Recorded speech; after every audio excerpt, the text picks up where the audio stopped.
Welcome back, everyone. This is Akinar here with more Blueprints, where last time we got our adventure started at Mount Holly Estate. We are Simon P. Jones, grandnephew of H.S. Sinclair, who has bequeathed or bequested us his estate, and the only thing we got to do is find room 46. No big deal, right? Except none of the staff or anybody know where room 46 is. All we know is that we can get there through an antechamber. And while we did have a very short and noobish day one, our day two was much more successful. And we did manage to make it all the way to rank 9 and almost into the antechamber, but we couldn't quite connect there. And we're going to go ahead and get started with day 3. Let's get it going here. I've been thinking basically more or less nonstop about this game since I last played. So I have been so ready to sit down and record here with you all once again. And I think the main learning or lessons that were learned from last time, we had made a point on day 2 of trying to go directly for the antechamber, which was a much better strategy than whatever we started out with, which was basically just wandering around aimlessly in day 1.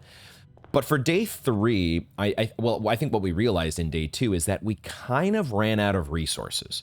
Things like keys and gems, we really felt starved for at the end of the run. So I think that's what we're going to do here as we start our third day, is we're going to try to prioritize getting those early resources and stocking up on those here in the early ranks of things. So the other thing that it had not occurred to me until later in the run, is that we could potentially just draft every single door in the entrance hall and just see what options we have before we ever even leave the room. I think that's what I want to do. And I'm not going to stress too much about the decision as to which door to draft first, but I do feel like that's one of these minor optimization points, maybe not so minor, that I will try to figure out eventually. I have started a Google Docs document to keep track of all my notes, including all of the draft options that have been posed to us so far, to try to get an idea of certain things. And I think one of the things that occurred to me is that in the entrance hall, it did seem much more likely to get the chapel offered if we go to the top. And it seemed much more likely to get the lavatory offered if we went to one of the sides or something like a closet that kind of has a dead end. So we'll see about how we space things out, and we might end up doing like a more, I don't know, a snaking route as opposed to just going directly for the antechamber. Maybe try to spread out a little bit, at least in the early game, to try to generate some resources. So why don't we go ahead and start to the top? Let's go ahead and start with the top, because if it does give us the chapel, we can at least go in through the chapel and draft without losing any coins to start the game or to start the day. So let's start in this direction and see what is offered. No chapel, and it is giving us a storeroom. It is giving us a storeroom, which is something that I think I slept on, or I wasn't really. I was thinking, we don't really need coins because what's there to buy yet? But I didn't really realize how starved we would be, how much we would want keys and gems by the end of the run. So the first choice here, wait a second, did I get totally screwed up and go to the right? Apparently I did, because I'm a dingus. Somehow I thought I was going to the center door and I was going to the right. Huh? How did I do that? Okay. So, this is interesting. The parlor is maybe the best option here, because the puzzle game in the parlor also could get us gems, and it would get us a draft option. I think we were rewarded with gems from the first parlor game, and I don't think I want to dead end myself right off the bat. It makes a lot more sense if we can to try and put these storerooms or lavatories and maybe like ditch them in the corners. Like when we know we can't really go in a certain direction, that's where we want to put these dead ends, right? If we can help it. We'll see how much we're able to steer the rooms and placement of those rooms. That's the whole process of drafting. You're drafting blueprints, and that's also the name of the game, which is still hilarious to me. Let's do the parlor, because if nothing else, we get to start with a puzzle game right off of the bat. We get to start with, oh, shit, I made a mistake. I immediately not regretted, but went back on what I said I was going to do, which was draft all the rooms first. Okay, so we're starting with a puzzle, and we will continue drafting momentarily. We'll see if we go back to the entrance hall. I'm stressing about being wasteful of steps and whatnot, but steps really were not the limiting factor ultimately. Although sort of they were kind of at the end, because we didn't quite get to stash the secret garden key that we managed to find by sledgehammering open a chest. And we just couldn't make it to the coat check in time. So, these steps, those couple steps that we just wasted. We have found, though, a new item here. There is an item that we can pick up. A spare set of car keys. I don't think we have seen a car yet, so I'm not exactly sure how those will be used, but we have them. Can we read more about them? Car keys. Here it is. The only car left on the estate should be in the garage. Have we even seen the garage yet? There is a gate that is like a car-sized gate on the, I think, outside is it the private road?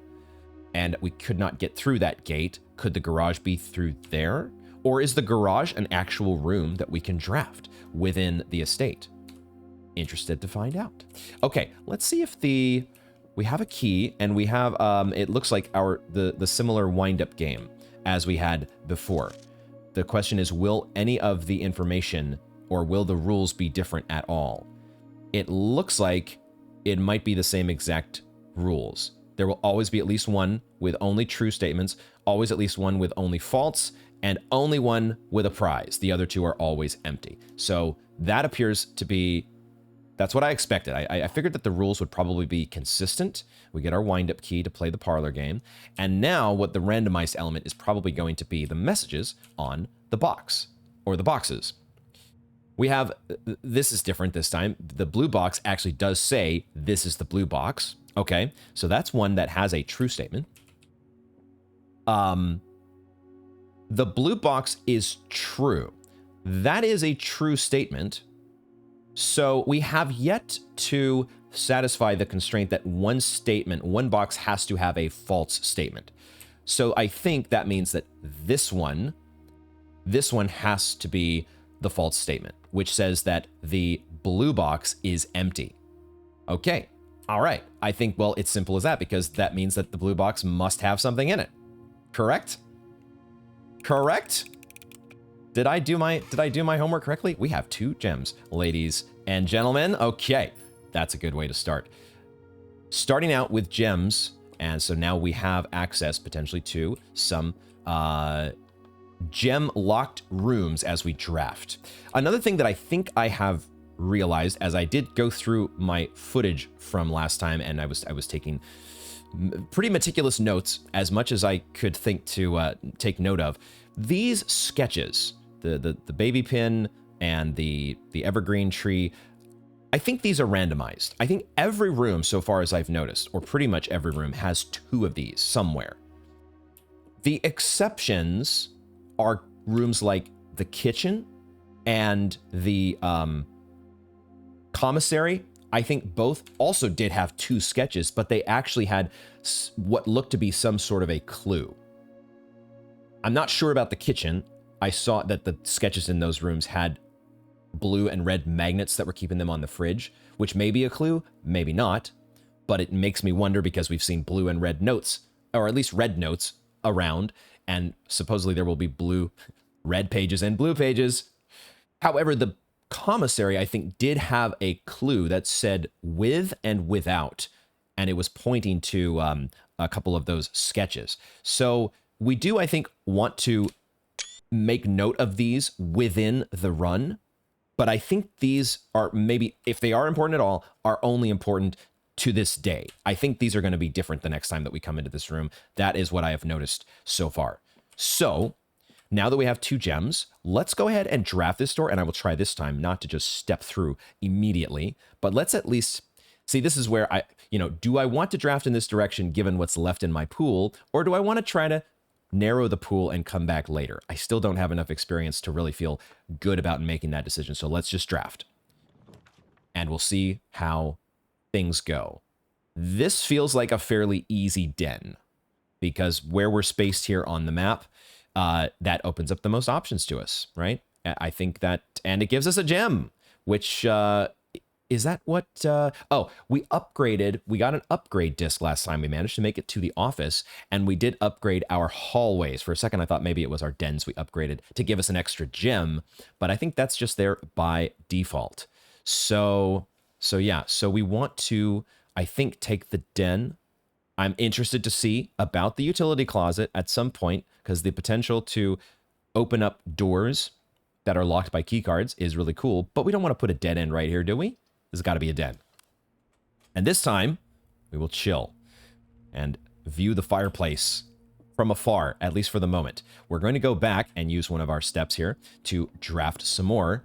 We're going to, this time, draft in the upward direction, which I thought I was starting with. I don't know how I got turned around.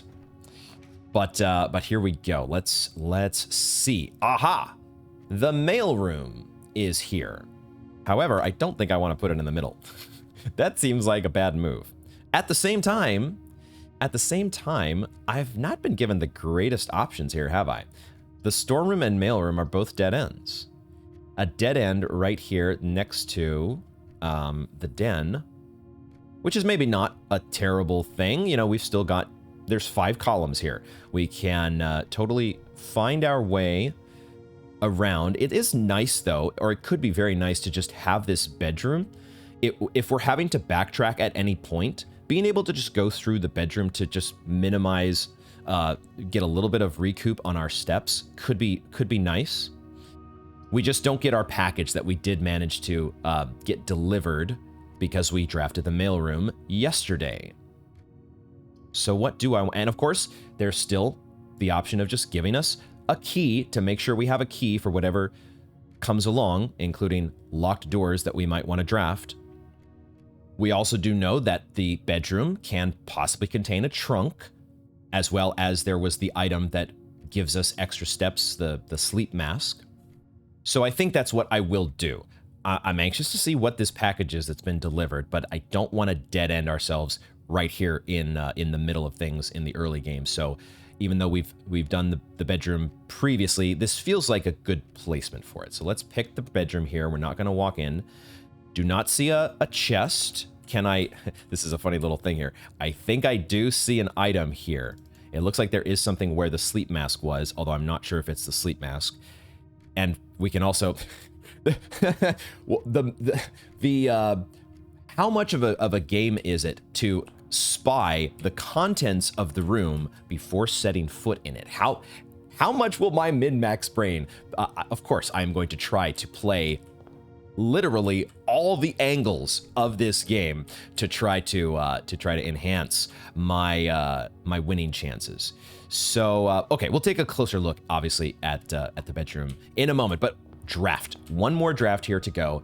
Let's see what the left passageway, the western. We do, I think, have it confirmed that left is west, right is east. So what do we have? We have a security room. We have a security room, and where does that? It does actually. Okay, I've noticed that the alignment of rooms is not necessarily. In this case, I guess it is the way that it is, like the way that you're facing the door, and so the bottom door of the options that you're offered is the one that is facing you, and that is what it looks like here. I think there are some rooms like the chapel that don't always rotate the same way. In this case, it did rotate it in a smart direction to give us the maximum number of options going outwards. So this, I think, feels like a very, very, very easy. I'm not in need of a key right away, and having a security room this early on could be so nice. Yeah, I think we definitely pick security here. We've got the gems for it. Let's do it. We have 2 gems. That's why we played the Parlor game, so that we could have that option. So now we have the den as well as the bedroom, and we can also, oh, that's right, with security, I think we do go... Yeah, this is the thing. How do I want to start exploring? Into the den or into the security room? Going into the security room, I'm going to check my notes here on the security room and remind myself what options we did have. The terminal gives us, of course, the estate inventory, which is a detailed list of items currently in the house. It'll be updated. It's a list that's updated as new rooms are added. So it does not give us foreshadowing or future information. Probably would be a little bit too overpowered if it did that. It does also let us set the keycard system settings. We had security doors, which the keycard system is currently operational, and we could change that. I don't think I took a note on exactly what that meant, though. Okay, this is the good thing about drafting the bedroom, is it because it gives us back those steps, it's a really low cost. I'm actually stressing about this decision way more than I should. We should go to the bedroom. If I face myself in the right direction here, we should go to the bedroom because we get steps back, and we also, by going into the den, will get ourselves a gem. So let's get that gem so we can maximize our draft options or ability to draft. Going forward. I did, by the way, review the opening cutscene, which does mention that we are in Reddington. This was not a postcard that was sent from somewhere else. This is actually Reddington. We are where the Mount Holly estate is located. Let's see. Oh, we do get the sleep mask once again. Okay. Is this always here? Did I miss it my first time? Because we definitely drafted the bedroom on day 1, I think. And it's possible that I could have missed that. Now I'm curious to go back and look at my footage. I will screenshot these sketches, which do appear to be different, as we previously noted. And there's no trunk here. And that looks about it. I still don't see anything else in the environment besides, maybe like the chess piece, the pawn, the top hat. Like maybe those have some significance, but we can't interact with them. We've got our photo of, I presume to be our mother, Mary, or Marigold, who potentially has written a book called Blue Prince. We know she's written Red Prince. So we'll see if we learn more about her story. And let's go ahead and check the den. And we will collect our gem. And then is there anything else to find here? We know that there are, sometimes coins and other things laying around, and so it does pay, or it can pay, to observe the environment more closely. Why are there so many... Oh, they did tell us, right? There's so many clocks in this room in order to remind yourself, don't be lazy. The clock is ticking. You don't have all day, except you kind of do in terms of the blueprints limitations. It's all about footsteps. I think I want to draft in this direction. I could potentially be spending a gem, but I think I want to draft here first before going back to the security room. Let's go ahead and do that. I'm not experienced. This is day 3. I don't have enough information to know. This is one of these, I'm stressing about a decision that is probably so minuscule in terms of how it affects our run. So let's just draft here, see what happens. Okay, it has given us the chapel, the storeroom, and the commissary. My gut instinct here is to take the chapel just so I have the most options available, and we could draft, hopefully, a dead end by turning right in the chapel. That would be the intention there. The other option could be to pick the commissary. However, that would cost us a gem, and we don't have any coins yet. We could see what's for sale, but if we get coins later, it's going to be like it could be potentially a long backtrack. I was thinking about the fact that your shops, it might be better to wait until maybe, I don't know, rank 3 or 4, place your shops a little bit more in a central location. So when you do have to backtrack, you're really not going as far. And based on how this layout, it looks like we could, if we picked the commissary, we'd have to go all the way like through the entrance hall, back through security and everything.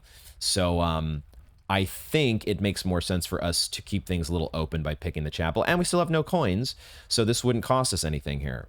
So I think we will do that. Let's pick the chapel. And I think because we're on this side, we're going to pick the chapel. And we are actually going to go in and we're going to check to see. We might have some locks here to deal with, but we're going to at least check and see what we can get. And hopefully, like maybe we actually pick the lavatory this time and put our dead end, ditch it off in the corner.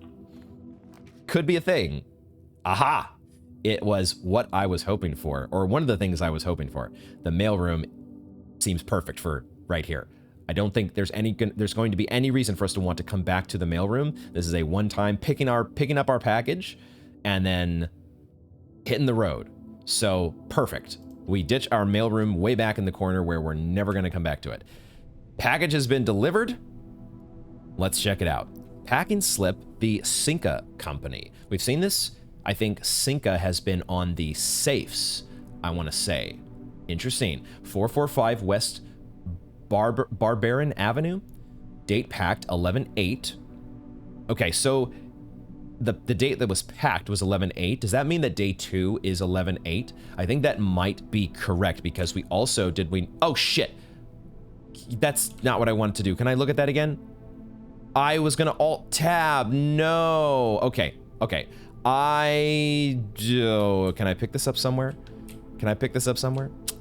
Okay, I am actually going to momentarily stop so I can check my footage and get the rest of that note because I did an alt tab there to check my notes and it went away. That caused my note from the Cinca company to go away. So one moment here. Yeah, one of the benefits of recording a series for YouTube is you get to look at your footage when you make silly misclicks. It was the date was 11/8. What I wanted to check was the maids. We picked up payroll in the maid's chamber, and the payroll was issued for the week of 11/8. Okay, I'm still trying to figure out I like knowing the details of exactly what day is which here because it does seem like they're going to be specific about this. Day 20 and 21, there's supposed to be something with the commissary.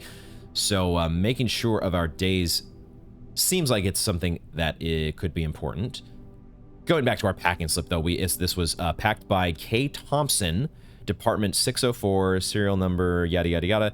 Items included are 1 handcrafted ivory dice, 2 gems, and 2 keys.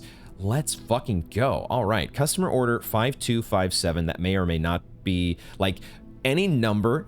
When I'm playing a puzzle game like this, any number could potentially be a combination to a safe. So that's what my brain's on the lookout for. It also says no claims for shortage will be allowed unless this packing slip is returned to us with details within 8 business days. I don't know if I had wondered if the package was going to be available if we didn't draft the mailroom on day 3, would the package still be there for us on day 4? And I wondered if that line at the end was mentioning or referring to that. I don't know. We'll have to find out in the future because we found our package today and we have another pair of, it's actually a pair of dice, so it gives us 2 rolls. Awesome. Awesome. Okay, more rolls, more better, more gems, more better, and more keys. Oh my god. Okay, well, we said that we wanted to do better in resource generation in the early game. I think we're getting there. Wait a minute. And we get a key card at the start? Oh my god. Holy shit. Have we hit the mother load, guys? Don't tell me, of course. Don't tell me if this is good RNG or bad RNG. I don't want to get an idea of what to expect in terms of RNG, but this is good. Is this serial number the same, or this number here, 57188? I don't know. I don't remember, but we have a key card. Holy crap. I was just going to check and see, is there anything different from the last time? I think this is the same as before, Denny Ravane, and then we had this note about the utility room, which we've screenshotted. We can't pick up this pen, can we? The pen doesn't. No. Okay. So wow. Oh my goodness. So we have navigability. We are not. There is nothing that is going to stand in our way. Wait a minute. I didn't realize I could open this. What the heck? It says next page on the bottom left. I totally missed that before. We can read this. It is addressed to us, so this is not breaking the law or anything. Holy crap. I screenshotted this thinking, is the zip code going to be a terminal code or something?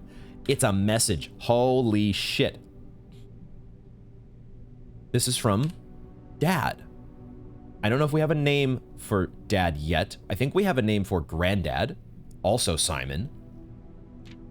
Hey buddy, how's it going up there in that big house? I think most people would be pretty scared being alone for this length of time, but I have a feeling you're doing just fine. I imagine you happy as a clam, perfectly content on the estate with the exploration and opportunities for adventure that present themselves each day. As I'm writing this, you're currently in the garage packing the tent. Oh, I see. This is past Dad having written this while we were still home. I wanted to try to post this letter before we depart tomorrow so that it has a chance to arrive during your first few days on the estate. But with all the preparations, I'm not sure that I'm going to find the time. There's so much I want to say, and I'll forget to tell you Friday night. Sometimes it's easier for me to just jot this stuff down. You're yelling at me right now to come bring you a pillowcase. Hold on a second, I'll be right back. That's cute. I can tell you're really excited, but I think you might feel a little guilty about being so happy the day after the funeral. Believe me, I know how long Uncle Herbert worked on setting this up for you, and I know from our conversations just how much happiness this final project brought him. So do both of us a favor, be excited. The house really is amazing. I know it's been almost 7 years since we were last up there, and I'm really curious to hear just how much you remember from those summer trips. You've always been smarter than me at this kind of thing, so I'm not sure how much guidance or inspiration I can offer before your trip that will actually be useful to you. Despite my best intentions, I'm sure that on Friday, I'll end up leaving you with a few of my overused cliche expressions when we say farewell. Later, alligator. Dad.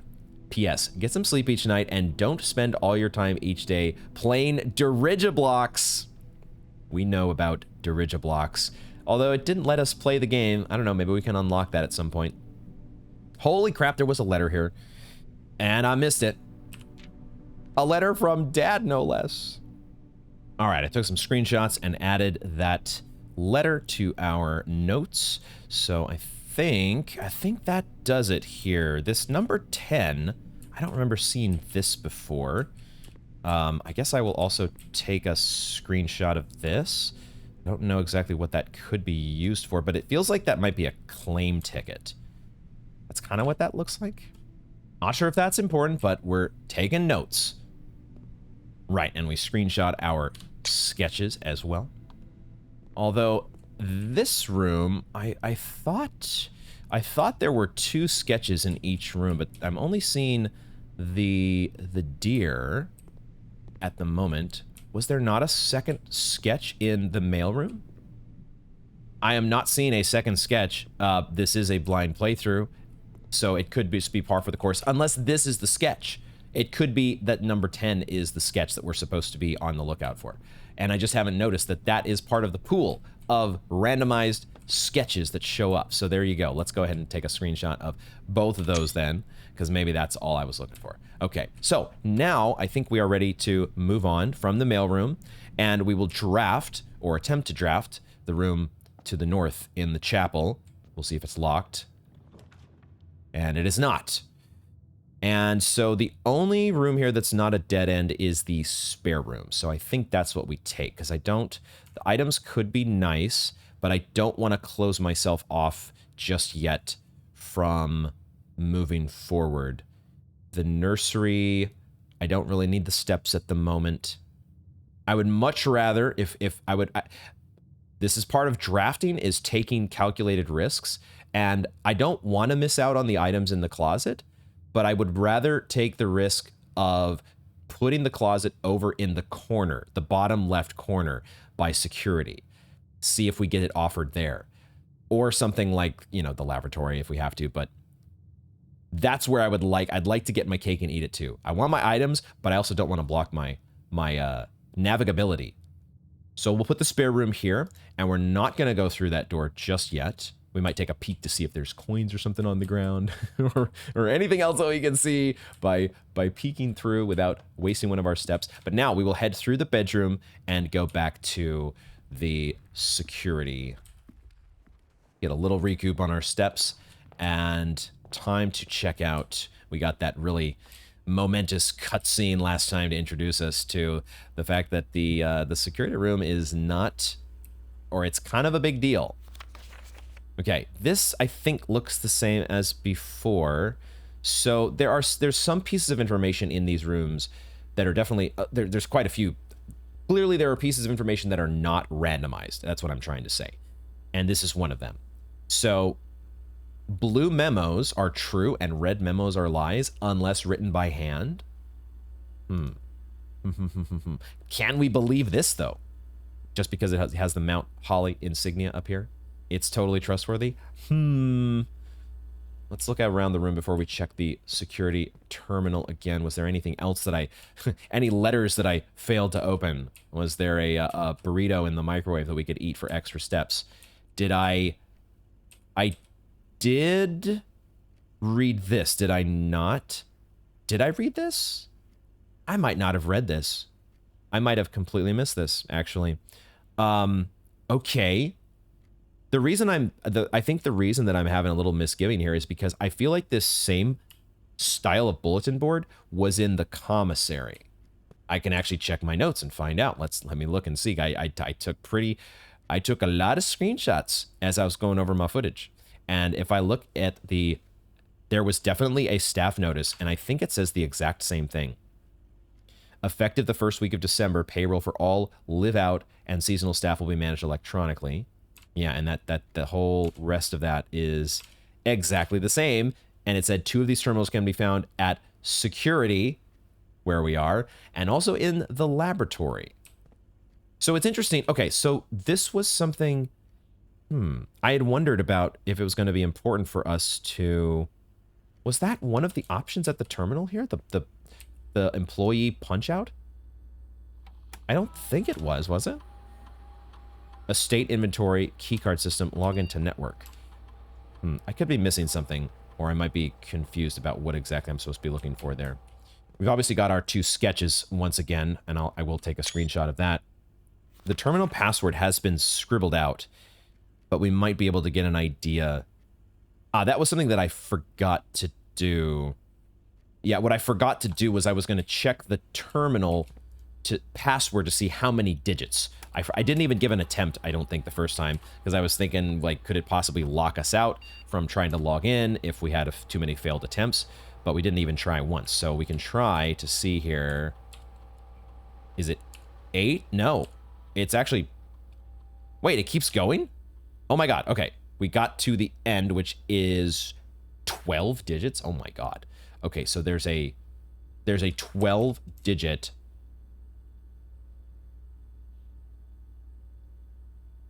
That is what it is. 12 digits. Okay, that's a lot of digits. You're not guessing that one. So we really need to figure that... Well, where is that information going to be found? Where is that going to be found? That is the question. That's the mystery. Let's look at these red and blue pages or notes. But we're not supposed to believe the red ones, right? The red ones are supposed to be lies. Unless they're handwritten. This one's not handwritten. So, okay. Well, if let's presume that note is correct for now. Let's operate under that assumption.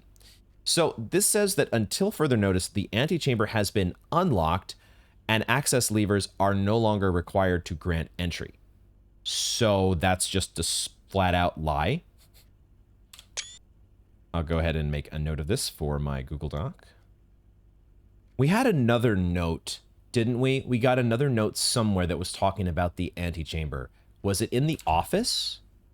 I did take notes on this. There was a note in the office that said the antechamber lever in the greenhouse is broken again.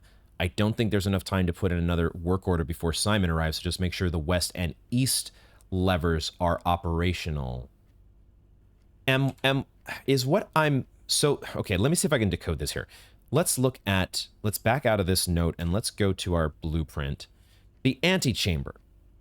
It does show that there are 4 entryways. However, I was presuming that the north entryway would be to room 46. But that note in the office that says the entrance from the greenhouse or the lever in the greenhouse. Oh, maybe it's not the entrance from the greenhouse then. It could just be a lever that's out there. I was just wondering, like, is there a way somehow to get into the antechamber from the outside of the mansion? Like, we know there's an outside. Could we conceivably navigate all the way around to, like, is the greenhouse to the north of the estate and we could, like, get into the antechamber from the greenhouse? That's the wild idea that's coming to mind there based on those notes, but I'm probably overthinking this. Probably going too far. What does the blue note say? Keycard access security doors are more likely to appear in the higher ranks of the estate. Aha. Likewise, as a redundant security measure, normal doors in the estate will also be more likely to be locked as you progress north. Okay, that does jive with what we experienced on day 2.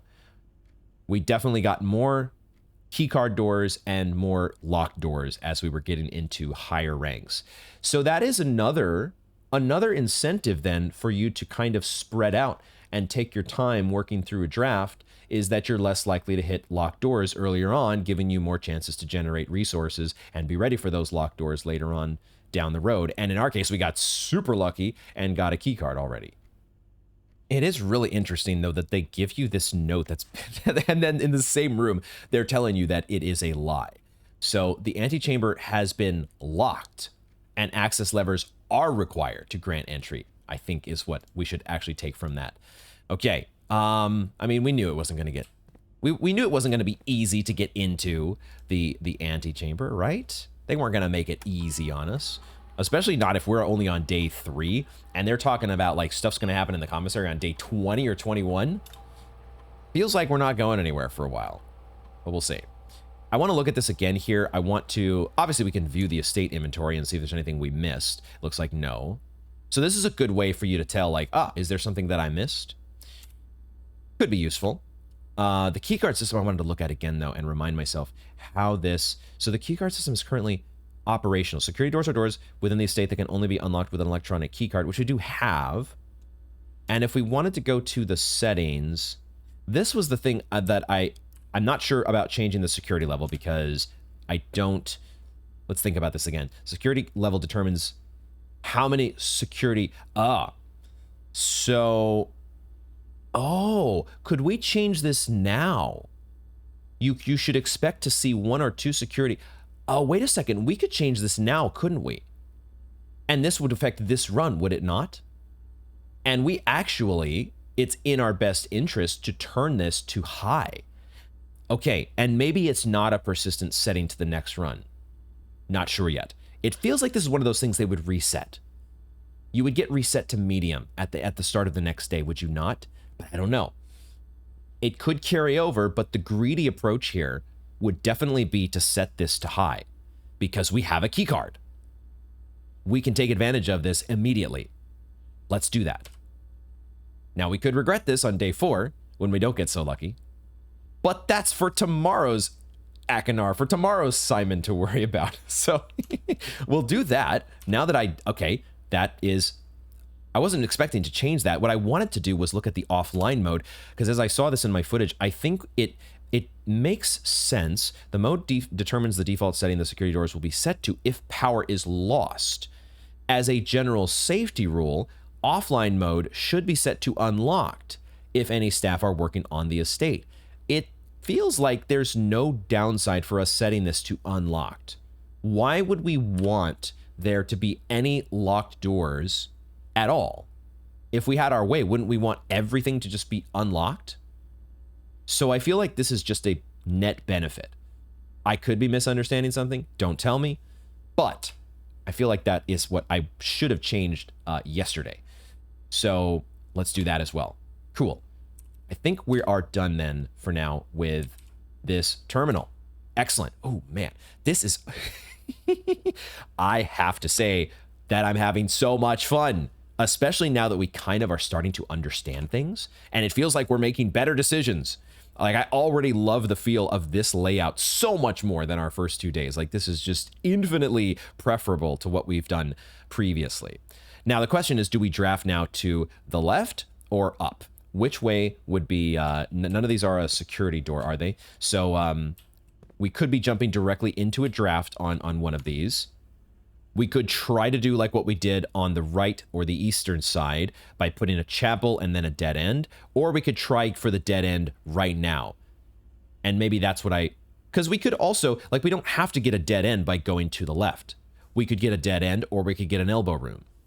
So I think I want to try left first and see, like, ultimately, the min-max brain wants to know exactly what is in the pool right now and what are my chances to get everything offered. But we're not gonna stress about those details just yet. Let's just try to draft to the left and see what happens.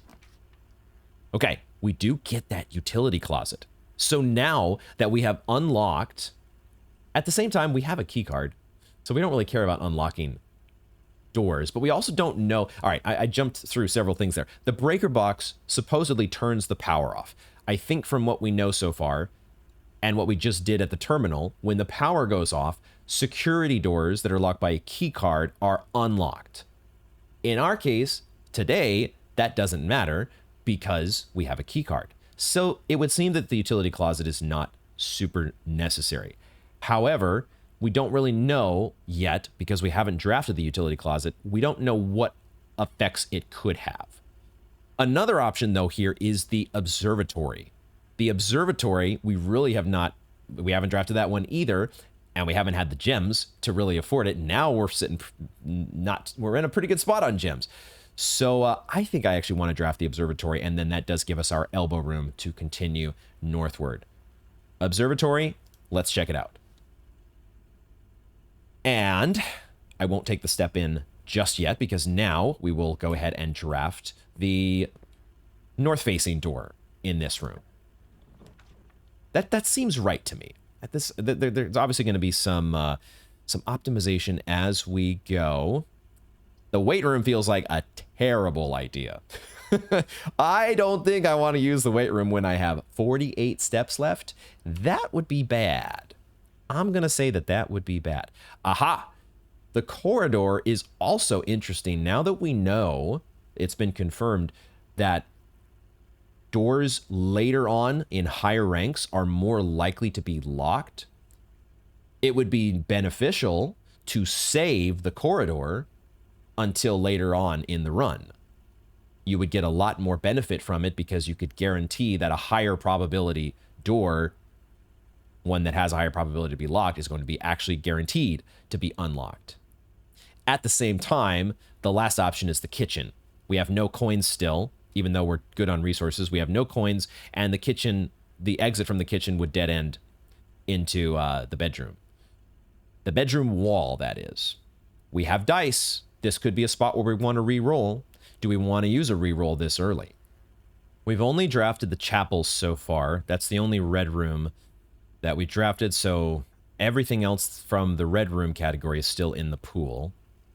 But also all but one bedrooms are also still left. Although the bedrooms sometimes are dead ends. There's still so much left in the pool. I feel like it's a pretty low chance that we're going to get any of these three offered again if we re-roll right now. And this could be an early re-roll, but we could get more dice later. So I'm going to go ahead and do it here because I really don't want to pick any of these. Like, there could be, it would probably be totally fine to pick the corridor. But now that I've given myself that idea of guaranteeing an unlocked door later, if we can pick the corridor at rank 5 or 6, I really want to do that. I'm going to re-roll. This could be wasteful, but I'm going to do it. Okay. The pantry, unfortunately, goes to the right. But it does get us 4 coins. So we might just be... It looks like we're going to end up with a dead end here no matter what. So the question is, do we want 2 items or do we want 4 coins? We have 0 coins at the moment, but we have yet to open up a shop. The only thing we would potentially be using coins for would be going through the chapel. And hopefully, if we're lucky, we don't have to go back to that side of the estate. At least, not through the chapel. I don't think we need the steps this early on. There could be additional stuff in the guest bedroom. Sometimes there's random keys or whatnot in these things. But we're good on keys and gems for the moment. So I think the items are the way we want to go here. Let's go ahead and we'll get the items and we'll go ahead and take those now before we go into the observatory. And so we do get a gem and a fancier looking key. This doesn't look like just any ordinary old key, but it is. Okay, it just looked a little different. All right, we get a key and a gem. So items are not necessarily stuff like sledgehammers or metal detectors. They could also just be your currencies that you need. Got it. Oh, wait a second. There is a sketch back here, isn't there? Is there a second sketch somewhere? There is. So even the closet has sketches in it. I totally had not seen these before. Take the screenshot. I still don't know exactly what to do with them, and they're, you know, these are screenshots that I think we're going to be deleting very soon when this run is over. Oh, another small detail which may not matter, but they're in the fact that the chess pieces do seem to be, we're on a grid. It's not a chessboard, but we are on a 5x9 grid, and I don't know, the placement of chess pieces could be interesting, but we have a knight here in the security room. Maybe it's just a symbolic thing only, that the knight watching over the estate in the security room is all we're denoting there. Okay, into the observatory. And we get +1 star. You're my shining star. Screenshot the sketches.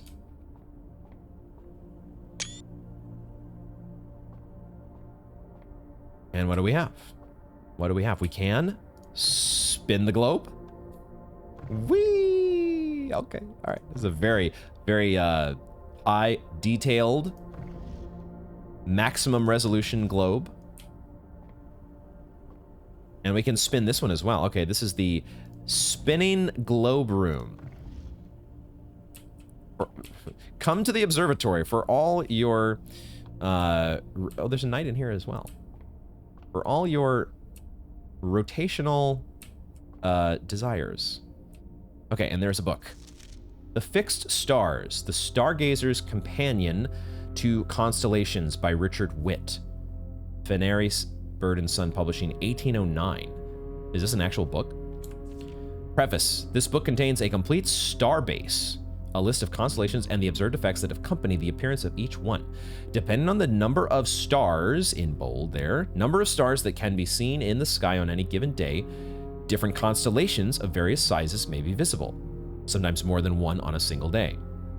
This book, a solid base for astronomy, will help you easily identify these constellations, impress your friends, and discover the joy of stargazing. Cool. Oh, I'm so immediately taken back to Mist. We're looking at the constellations book in the Mist library, guys. This is it. Where is my, where's my anchor?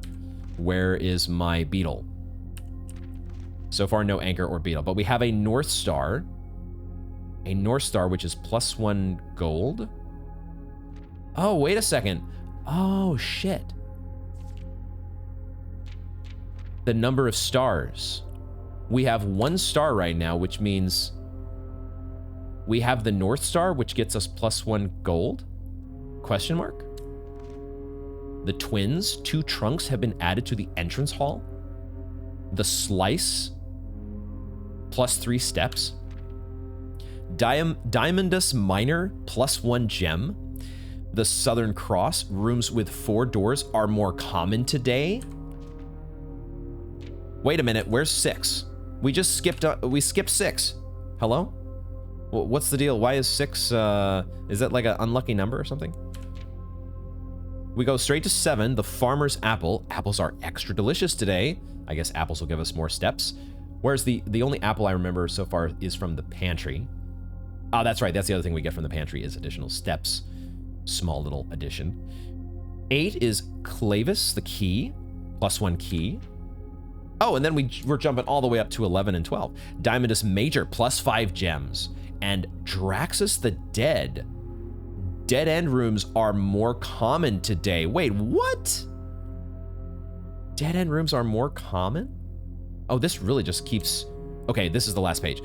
15 is the sale. They love their wordplay, don't they? The sale. Get it, guys? Everything is 50% off today. Haha. And then 20 stars will get you Florealis, Bloom of the Sky. Green rooms are more likely to contain special flowers today. What the hell? Special flowers? My Hollow Knight brain, once again, is thinking about all of a sudden we're going to be taking a flower all the way from one end of the estate to the other without getting hit. All right, let me go ahead and just take a note on each of these pages here. Okay, so there we have our star rewards, another roguelite element that we can look forward to as we progress day to day here and continually draft the observatory. Are we able to look through the telescope or interact with it in any way? We can. We can actually interact with it. Oh shit. What did that do? Because I couldn't look through it, could I? Unless was I not standing in the right spot? Or do I have to... Oh, wait a minute. Oh, do I want to turn this so that... Because I can walk up these stairs. I can walk up these stairs, and maybe I'm not supposed to... Actually, I'm not sure. I thought for a second the goal might be to get the telescope to... Oh, there's another lever up here. I see. So what does this lever do? Okay, that's the angle.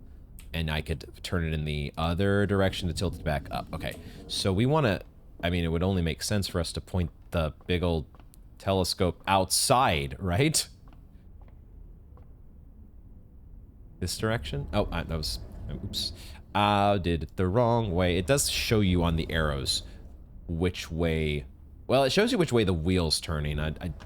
My brain was not necessarily lining that. Oh, can I not turn it anymore because it's going to bang into the... Oh, yeah, okay, so I need to tilt it up. I need to tilt it upwards, I think. Presuming that I can. There we go. Can I tilt it up any further? That's as far as it goes. And now we can go one more direction. To the right. And now we can look? Now we can look. Okay, all right. I think this is just a... Well, wait a second. Because I was going to say, how do we get our coin? We have to look through the telescope. There it is. There it is. I was wondering, is it just going to is it going to be laying around somewhere and I just need to find it? That's so much cooler. We get to look through and actually do stargazing to gain our single coin. There we go. Okay. Excellent. And we can look forward to the new reward for 2 stars, which I already forgot. Was it a gem? I think it was a gem, wasn't it? On day 2, if, not day 2. Today is day 3. The next time that we draft the observatory, whenever that happens to be. I can just look at the book again, in fact, and see, remind myself, oh, 2 trunks. It was the twins. 2 trunks have been added to the entrance hall. That's going to be fun. Especially if we can get a sledgehammer again. I just remembered what I wanted to do was check the flavor text. I think we've gotten a couple new rooms here that we have not checked the flavor for, or maybe it's just the observatory. Is the observatory the only new room that we've picked up so far? It looks like it. So housing an impressively large telescope, Mount Holly's observatory is a window to the world above and to the world above and beyond the clouds and sky. Through its mirrored lens, even a novice stargazer will be able to distinctly appreciate the wonders, signs, and constellations that punctuate the tapestry of night. I forget that the entrance hall is counted as room 2. So what is room 1? Coat check, dining room, and observatory are all standard. And then the aquarium is unusual, and the mailroom are both unusual. Wow, the mailroom is actually unusual. So did we get really lucky being able to discover it 2 days in a row? Oh, it does have a tomorrow type. I hadn't noticed that before. And coat check would have the same thing, yeah. Did we read the flavor text on the aquarium? In addition to having a bouquet of colorful fish swimming within them, each tank in the aquarium is also inspired by the decor and colors of the various types of rooms found throughout the estate, including 1 or 2 red herrings. It does list each of the types of rooms. Red room, green room, hallway, bedroom, shop, black print, and blueprint. What is black print? Have we seen any of these other rooms that have been black prints? All of the numbered rooms are blueprints, and that's the name of the game, haha. I don't think we've found any black prints yet, so I don't know what that is. And so, yeah, we definitely did not read the flavor text on the aquarium. And now I'm curious to know, what is a black print? My brain is just in overload right now. I am having way more fun than I should be allowed to have because this game has so many of these little details like this that feel like they matter and feel like you're going to get paid off for observing or making note of in some way and taking into account. I love it. There's our upgraded hallway, which does have upgrade listed next to it now. Oh, I get it now. The bedroom is an entry type room, not because it has another door leading out of it, but because whenever you enter, you get 2 steps. Duh. Wow, the weight room is actually rare. We got a bit unlucky having that offered as early as we did, I think. The furnace as well is rare. Most of these red rooms, fortunately, are... It seems like everyone except for the chapel is at least standard. The gymnasium is standard, the dark room is standard, and everything else is unusual or higher. So the red rooms, while they do come with a downside, they do seem to be less common, at least. Although it makes me wonder about the green rooms because, man, we've only gotten the courtyards so far. Maybe they're on the same rarity as the red rooms, and we just have gotten unlucky, or we just haven't drafted them yet. Maybe they've cost gems that we were so broke last time. We weren't able to afford any of the ones that were offered to us. Okay, I think we're ready to move on from the observatory, and there's only one way to go from this room, and we're hoping that we get offered not a dead end. We need something that gets us through to rank 3, hopefully. We do have a die if we get really unlucky. Let's see what we get. West Wing Hall. That's probably, well, yeah, that's the only not dead end. I don't want a nursery here.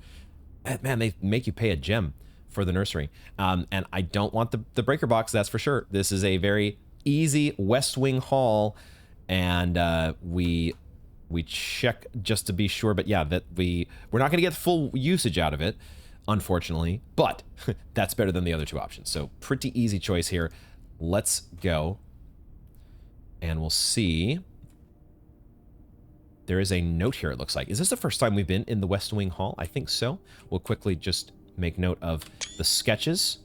It seems to be very consistent between rooms so far that every room has 2 sketches. It's just a matter of what we do with that information. All right.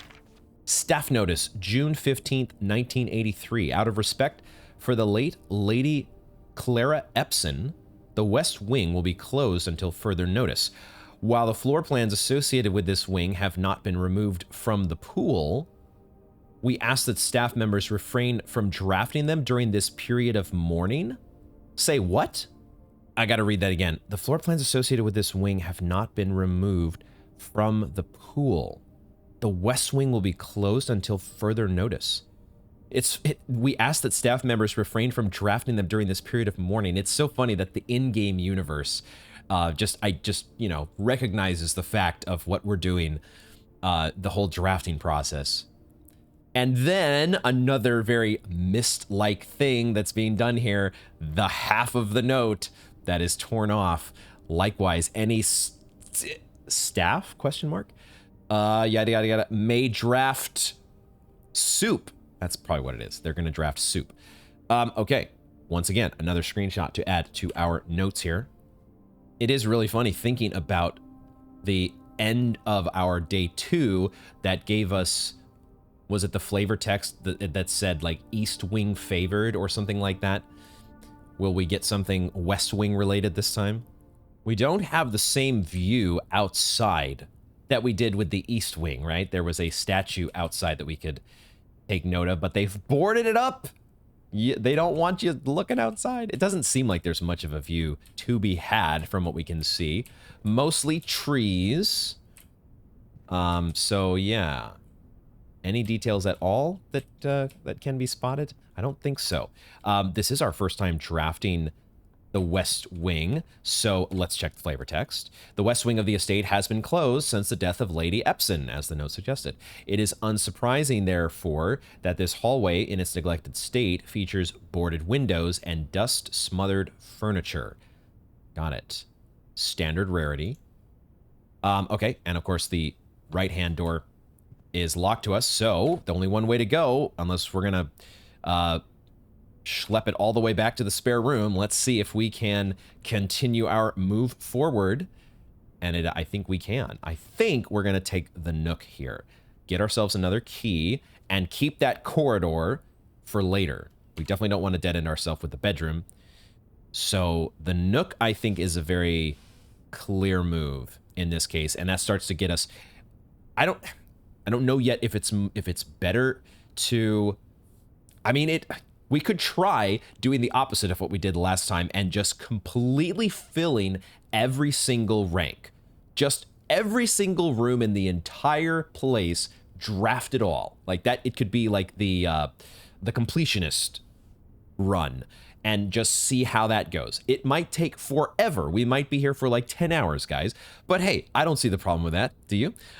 So let's go ahead and draft the nook and we'll get ourselves an extra key.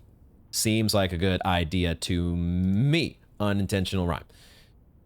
And yeah, we're not backtracking for anything here. I don't think. There's no reason at all. There's no... Unless we spawn some trunks in the entrance hall, but we don't do that yet until we get 2 stars in the observatory. So we are only moving forward at this point, which I like. I like the fact that we're saving steps and we're trying to be more judicious with how we progress here. Taking a snapshot of our sketches. Anything to find? Any coins on the ground? We don't have our metal detector to fill us in on any of that. I am definitely, man, have I gotten into note-taking mode here and having way too much fun in the process. Okay, I don't think there's anything to find, so we do another draft some more, and I think we're going to get a hallway. Let's check our layout here, but the hallway, unfortunately, the hallway is not going to be utilized. Both the West Wing Hall and the hallway we're not making full use out of.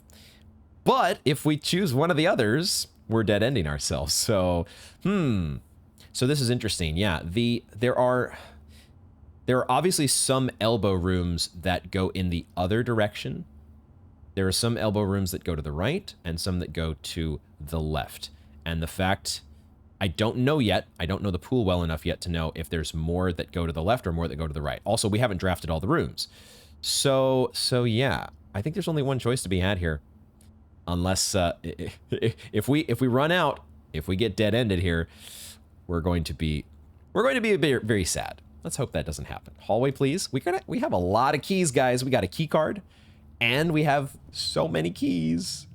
Can we actually make use out of them? I almost feel like we're not going to be able to at this point. We get our key, and we get a lie, right? Doors in the West Wing are more likely to be locked. Now, does that mean... This is one of these logic things where I never learned this as well as I should have, maybe, but like the inverse or the converse or the contrapositive... What happens here? Are we trying to say that the doors, if this is a lie, does that mean that the doors in the West Wing are less likely to be locked? Or does it mean that they are just not more likely to be locked? And are those two things the same? Does it matter? Now, I'm going to check my notes here. I think this is the exact same note that we've seen previously in the hallway, correct? So this is also similar to the security room. The red notes, and maybe the blue notes as well, are not randomized. They seem to be the same. Take note of our sketches here. And we draft again. Please, no dead end. Please, please. Fuck. Damn it. Well, we could get some steps to make sure that we're gonna you know, be able to afford our trek back to the spare room. Because that's probably smart, or that's probably the correct play here, is just take the steps. Pantry could be good as well. Like, we're still at 42 steps. It's not like... We're going to get the guest bedroom at some point, probably. I don't think that one's super rare. So, it's going to cost us... We go into the room that we get next, and then we come back out with 40. And then we have 1, 2, 3, 4, 5... 6, 7, 8 to get to the spare room, which takes us down to 32. But we get 2 back with the bedroom, and we're at 34, drafting from the spare room. That's not terrible. We're going to get a guest bedroom at some point down the road. It's probably better for us to get the coins now. That's the only currency that we're kind of short on. Utility closet could be nice, but again, I don't feel like... Well, here's the thing. The pantry is not necessarily a dead end. It's a dead end in this case because we're drafting it here. But the pantry could be not a dead end if we were drafting it from somewhere else. So it might be better to leave the pantry in the pool and take the guest bedroom out of it, because we know what we're given here is guaranteed to be a dead end. Might as well take the one that is guaranteed to be a dead end. And I don't want to use my last set of dice here. So I think I convinced myself. Guest bedroom it is. We could also find...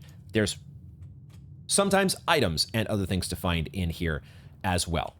So there we go. We get our plus 10. Did we also... Yeah, we get a plus 5 as well from drafting or picking up the mask, the sleep mask. And we get another gem. Let's go. Sketch snap. And then this note was about the billiard game, correct? And that was it. It says it literally right here, as I always enjoy your mathematical puzzles and appreciated that I didn't need to know the rules of darts to play your variation. I wish I would have remembered that sooner. But we got through the dart puzzle. No problema. Okay, don't love getting the dead end here, but all things considered, not the worst. Let's head back to the spare room.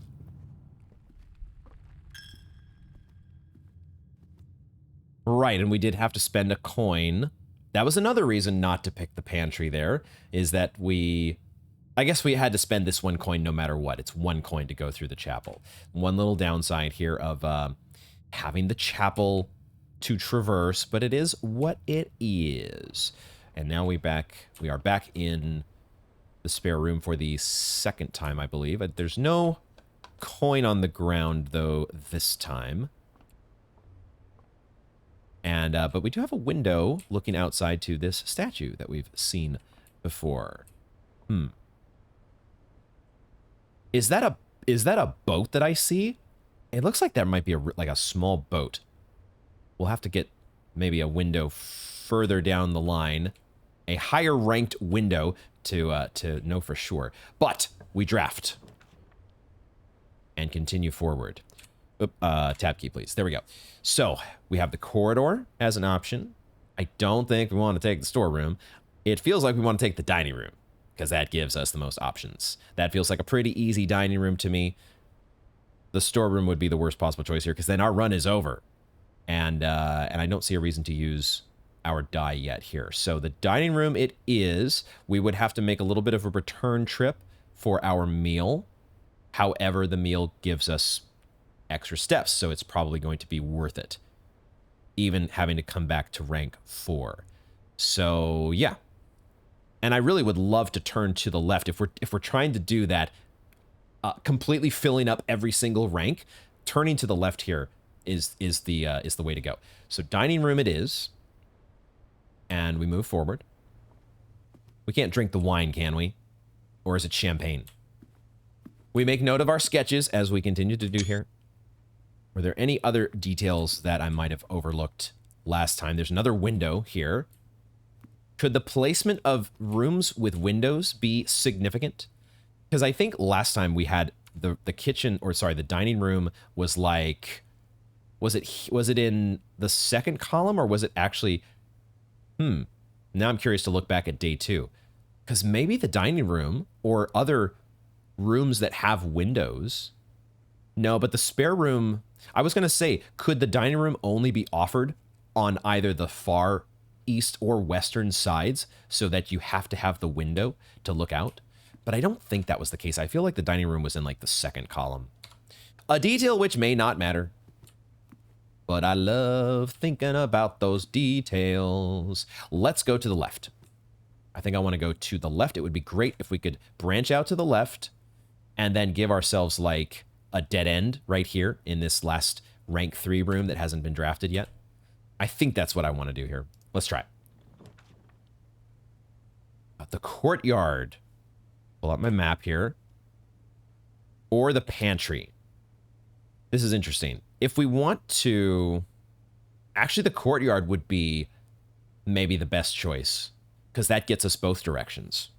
That's probably the way to go. The pantry could be okay. It gets us the coins, but then we're really, really, really, really hoping to get just a dead-end room after that. I mean, we're kind of hoping for that with the courtyard anyways. The courtyard did have a trunk in it last time, but it would also be nice to guarantee the +4 coins. I really don't want to get the commissary here. I think we're ruling that one out. It's just between the pantry and the courtyard. If I draft the courtyard, I'm giving myself more options, because then I could theoretically, from the dining room, I could draft a dead end up into rank 5. That could be a dead end if I had to pick one. Whereas if I pick the pantry, I'm really banking on the fact that I'm going to draft not a dead end leading from the dining room. So until I have a better sense of can I take that risk, I think it makes more sense to take the courtyard here. We've got plenty of gems. That's not a concern.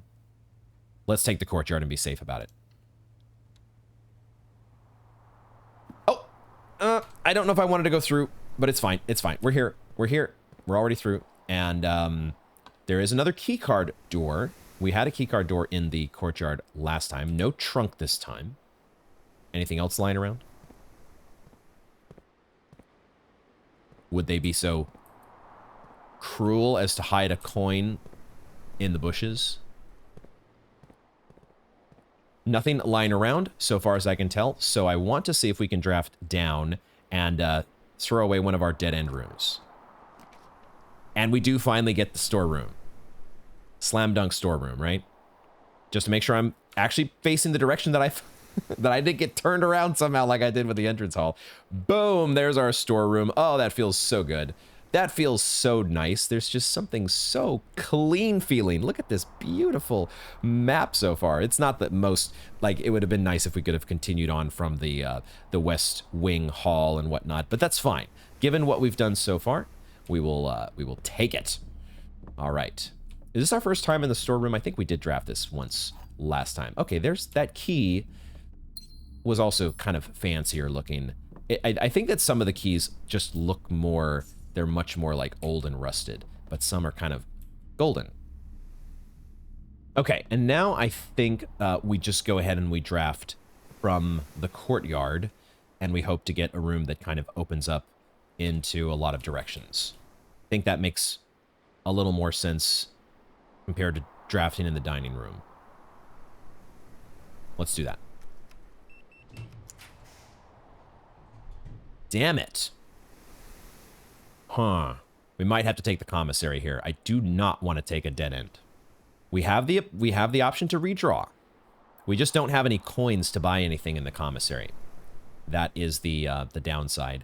But it keeps our path going. We keep continuing forward, and we've got a lot of potential open space out to the west. We could step back. We could theoretically step back into the dining room and maybe draft a dead end from there. It feels like there are still quite a few dead ends in our pool that it would be nice to get rid of. With that being said, the bunk room does get us a lot of additional steps, but we're not starved for steps right now. We need options. We want to make sure we're not closing ourselves off. And a commissary right here at rank 5 is not bad, because when we do get coins, we're not going to have to go all the way back down to rank 1 to get there. So we held off on getting one of these shops until a later rank. This is probably an okay place to put it. Not ideal. Not that I know what ideal is on day 3. I'm still a noob. But I think out of these options, at least, I don't want to use my die here. Let's take the commissary. And the commissary is interesting because then it potentially gets us some intel on that that board that could give us some interesting information regarding the sketches. Now, do I want to take that information, or do I want to go? I think I want to go back and draft the dining room and see what options are offered there. If we do get a dead end, it might be a place we want to just put a dead end. So let's see what we get offered here. Okay. Is this where we take a corridor? Since we know that the East Wing Hall would be dead-ended into the commissary, the most efficient choice here is the corridor. And we hope to maybe get, like, the pantry could be the exit from the commissary if we're lucky. The corridor, it would still be nice to save the corridor for a higher rank, but we are at rank 5. We have lots of keys, though. We don't need the corridor, but it feels bad to waste the left-hand side of the East Wing Hall, the west door of the East Wing, like we wasted the east door of the West Wing. I might not be getting full use out of the fact that the corridor guarantees an unlocked door, but I think it's probably the right room to take in this position. Yeah, let's go ahead and do that. Use the corridor. And then I think I will go ahead and step through and draft the corridor as well. It would be great if it gives us the East Wing Hall. Now, the East Wing Hall, I do think, is not commonplace, right? It's actually unusual. It's actually an unusual rarity, so we're really not super likely to get that. We've already taken the hallway this run. We could get the kitchen offered. We've already taken the bedroom. It does feel like we could have quite a few different dead ends offered here, but that could be okay.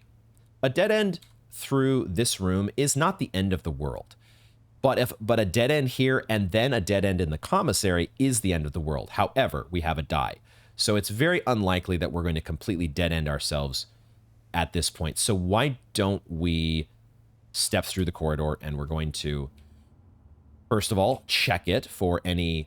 Aha! So this is a sketch. The number 10 we already saw in the mailroom. So what does it mean that we've seen it both in the mailroom and in the corridor? What does that mean? Oops, I pressed the wrong key here. Screenshot. Don't see any coins or gems laying around. And there is, yeah, it's a small boat. Sure enough. Probably not important. Probably the only important thing here is drafting the next door. What do we get? Interesting, we have a new option here that I don't think we've ever seen before. The pool. Well, that's pretty fortunate. That feels like that is the obvious pick, because the other two are dead ends. So we get a new room, and we get to open ourselves up to more options going forward. So let's do it. I didn't even read exactly what it does, but I have to think that it's going to be better than the other two options. It adds a locker room, a sauna, and a pump room to today's draft pool. We haven't drafted any of those. This is fascinating. That's why there are so many empty boxes still on our blueprints, is that there are some rooms that are just rare. I think the pool is going to be one of those. It definitely feels like it's going to be rare. It's the first time we've seen it.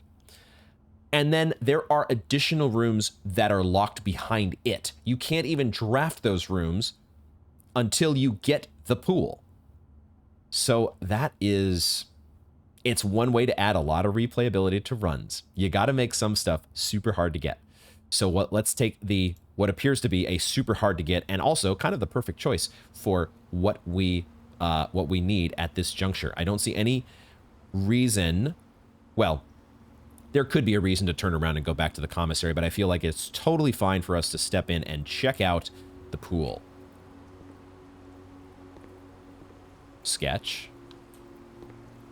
We take our sketch snapshots. First order of business. They may not even be important. They may not even matter, but we got to do it. And then I saw a sign over here. We got to read about the pool. Okay. Drafting pool rules. The draft pool is your deck of potential floor plans. Each time you draft, 3 random floor plans are drawn from the draft pool for you to select from. Right, exactly. You get 3 options every time you try to open a door. The odds of drawing a specific floor plan may differ depending on the room. Some rooms are more rare than others. Sure, we've seen that already.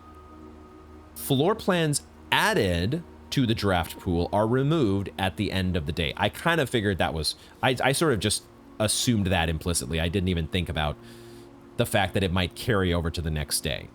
Unless otherwise stated. So there may be some exceptions to that. And lastly, no running. Okay. All right, sure. It's the draft pool rules. I get it. Are there... I'm pretty sure we're not going to be able to go swimming in the pool. Oh, I just read the sign about no running, and I immediately run. Yeah, no swimming in the pool. So no coins that have been thrown in the pool either. No wishes being made in here. Okay, so the only question now is, are we drafting? And if so, in what direction? I think I want to draft in this... Are we still...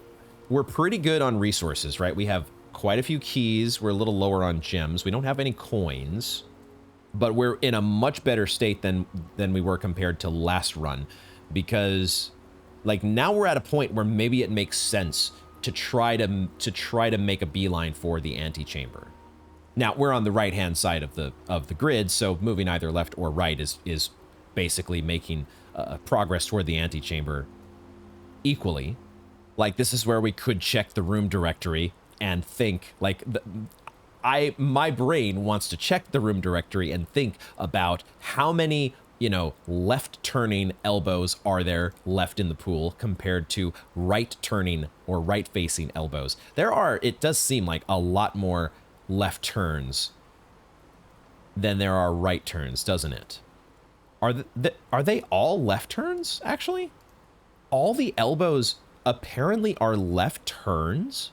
Is that how they actually play out on the map, though?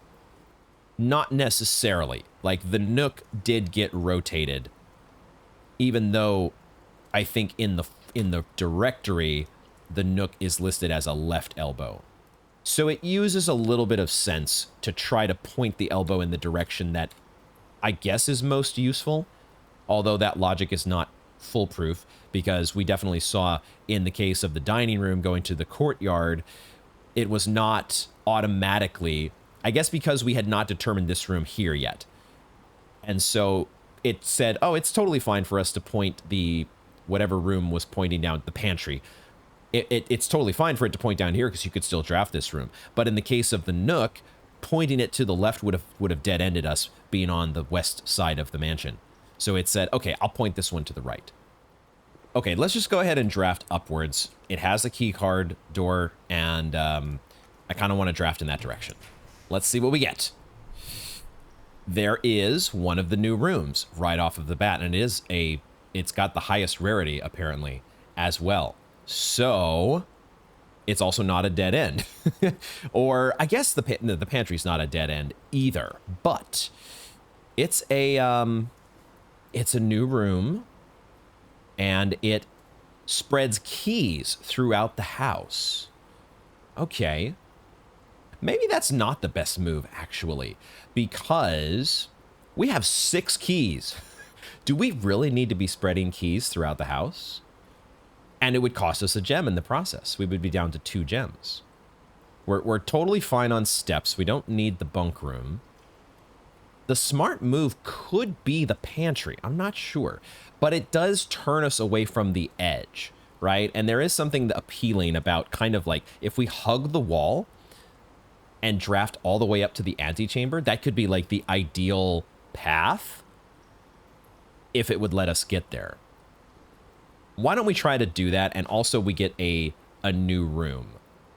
We just don't need more keys. That's the only problem. But at least we don't need keys yet. That could change very soon, because we still have a lot of house. We're still only like halfway through, right? In terms of covering the total floor space. It's still like more than maybe half the rooms in the house still to go. 21 rooms we've drafted. So there's still a lot of ground to cover, and we could need these keys eventually. Let's try it out here. and take the locker room and stay next to the wall. Do we go into the locker room immediately? We, I think, want to draft from the other door or see if it's locked before we head to the next stage. Let's do that. It is locked. Okay, so we'll make note of the fact that the pool, rank 6, this door to the east is in fact, sorry, to the west. I'll take a screenshot of that to remind myself. That one is locked. I mean, we have 6 keys, and we just spread a whole bunch of keys. Do we really need to wait to draft this later? Why not just draft it now and figure out what option we're going to have from there? Let's just go ahead and do it while we're here. We have plenty of keys. And we do get offered a passageway. We also get offered a sauna, which says tomorrow you will start the day with 20 extra steps. Fascinating. I don't think I want to put a dead end right here, though. I might need 20 extra steps tomorrow, but I don't get them right away. That's a problem for tomorrow's Simon to worry about. The boudoir would not be bad. It would give us extra steps and keep our oh, the passageway is actually kind of a waste here, actually. Yeah, this is not worth buying here because one of the doors goes into a dead end. We'd be kind of not getting full value out of our 2 gems left. So the correct choices here is actually the boudoir, I think. That's what I'm going to take. I'm going to hold on to my gems for now. And I think now we'll maybe take a peek and see if there's anything to see. We can kind of see the sketches from here.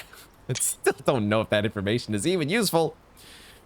But I think I want to go up. Let's, at this point, we'll shift gears just a little bit and see if we can't hug the wall all the way to the antechamber. Let's see if we can do that. We do have to see if there are items to find, such as what appears to be a broken lever. Could prove to be useful. I like that. All right. A broken lever. We know there's supposed to be something going on with levers and the antechamber, but I have really not made sense of that yet.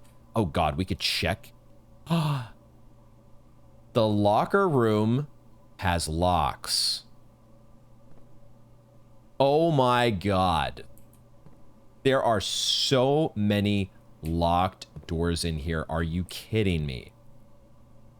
That's so many. What? Okay. Now I know why we spread keys throughout the house. Cause holy shit, you thought you weren't gonna need keys, son? Think again. Here's our sketches. What is this one here? Is there a single pane left on this window? And is there something actually sketched on that pane? I'll take a close-up screenshot here. What the? Oh my God, there's so many keys here. Oh, I thought there was an item or like a key card there to get, but that's just an angle bracket or something holding the shelf up. Okay, wow.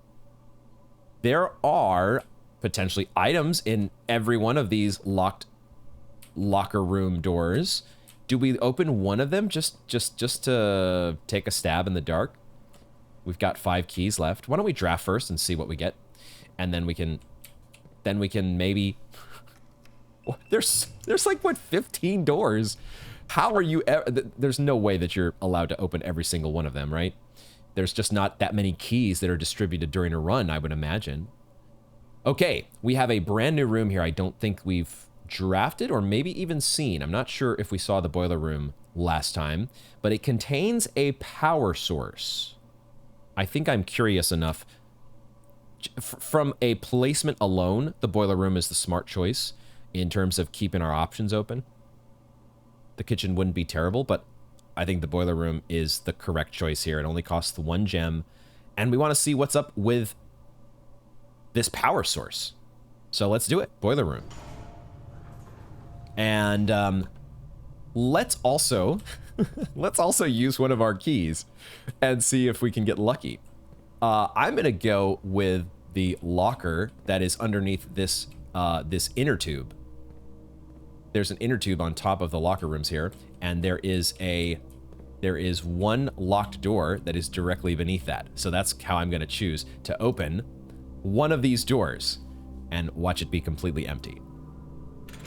But we got to find out. We got to see. Wait a sec. Oh my God. There's like 10 coins in here. 15 even? There were 15 coins in there. Okay. Poggers. Do I continue to get lucky? I think that's the only coin. Like, there could be gems, right? There could be gems as well to find in these. I have 4 keys still. I'm gonna wait because there's a good chance we're coming back through this room at some point, and we still have 40 steps. So we're gonna wait. And the thing is, if you need gems, when you need gems, you need them right then and there. I'm gonna do one. That was a pretty good haul. I feel like getting lucky one more time. Gamba, baby. We're just gonna choose this one over here for no particular reason. We're gonna use 1 key, and aha. Okay, so that's there's got to be some, probably a majority of them that are empty. So we might have gotten extremely lucky to get 15 coins, and maybe who knows? Maybe the inner tube or the life preserver is important there. Let's check out the boiler room. Aha, that's our dinner bell. We have the dinner room available to us way back at rank 4, which is not that far back. So at some point, I don't think we know what the main course is today, do we? Because we have not drafted the kitchen. We don't know if it's a porterhouse or if it's something different. I would suspect there's going to be different main courses. Okay. Let's check our flavor text of the boiler room first of all. A utility room serving as a central hub for controlling the heating and steam power supplied to various rooms of the estate. Steam power is conveyed in the estate through steam ducts that run through select rooms. These floor plans must be drafted in an alignment that will facilitate the steam traveling through the house to reach its intended destination. Oh my God. Okay, this is getting so involved, and I love it. Okay, I don't quite know exactly how that... I'm sure there's going to be some directions in here that are going to give us some idea about how that works. I don't think we checked the locker room either. This poolside locker room is, of course, not always poolside, but it is much more convenient for guests when it is, and much less annoying for the servant who must follow the dripping swimmer across the house searching for their locker. It has type spread and addition, which means you have to get it added to the pool, otherwise it doesn't show up at all. And then I think we checked... No, we did not read about the pool, did we? An indoor Orindian pool? What the hell is that? Was one of the more modern additions to the estate, the inclusion of which provided a convenient excuse for building a handful of other rooms, which not only complement an indoor pool, but are often compulsory inclusions. Okay. All right, so is there any information here in... What information is there to be gleaned in the boiler room? That is a fancy looking door, which I'm not even sure we're going to be able to open. Or can I even reach it? Wait, what the hell? How do I get over there? Are there stairs under here that I am not seeing just yet? Oh boy, there's a lever here. Okay. Let's not go switching any levers just yet. Oh, okay. The tank that we want to probably get this meter into the green, but not the red. Another lever. Maybe these levers are not too... Because this one looks like it might just be... Well, you have 2 choices, don't you? You have either this, which goes to the green tank, or... Actually, that probably is what you want, isn't it? Just point it to... Oh, there's 2 green tanks. This one's covered, though. I can't see the meter on this one, except from the side. Is there also a lever with this one? It looks like there is. So how do I change... How do I maneuver this? I need to supply power to here to just move this panel? Wait, are there shapes on here as well? There's a grid layout here. Oh my god. Okay, my puzzle brain is gonna have to do some decoding here. Ah, I see. That platform is gonna extend. That's how we're gonna get to this door over here. Whoa, this is a fascinating room. Oh, I didn't see this has like, this is a Y-shaped. How many different, does it actually go to 6 different positions? And then this one over here simply redirects. It either closes or opens the path from this tank to this one. Okay, if we're... Oh, okay, so there could be a case where we would want to power this mechanism. Is that an elevator? That may be an elevator or a hydraulic elevator that we can power if... But this one is covered, so we have to use this one to power things, don't we? I guess we see if we can turn this on.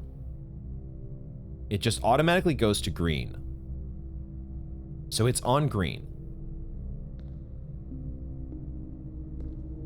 But it's not going anywhere at the moment because of the way that I have positioned things. So let's go ahead and turn this like this. Aha. Now, this one here goes to the door. So the door is actually active now, isn't it? I suspect now we can draft that door. That's what this is. Okay. We want to be able to draft that door. I'd like to be able to go... Well, I'd like to be able to go through both doors. Is this other door closed now? It doesn't look like... It looks like that door is always going to be draftable. But I would like to get us into a position where we can... Am I supposed to stop this? Did it stop there? Is that where it always stops? Or did I just time it right? Is there any reason for me not to do this? This also just goes to green. Okay. I don't know how I would get those into the red just yet. But now I think we can change this direction. Well, we have to release the steam from here, don't we? So now that's coming through. It's still in the green. And now we can pipe that through to what appears to be an elevator. Cool. Awesome. Go up and see what is in this direction. I love that none of this is costing us any steps. Sweet. And now there's a third tank up here. I don't see any, so far, any downside to powering on every single tank.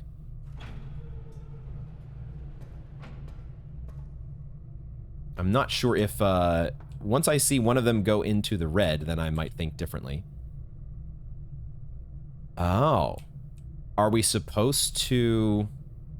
It looks like we might have to pump or direct all 3 tanks to this central generator or boiler?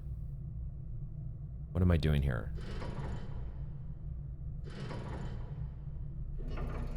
This, I don't know what I'm doing.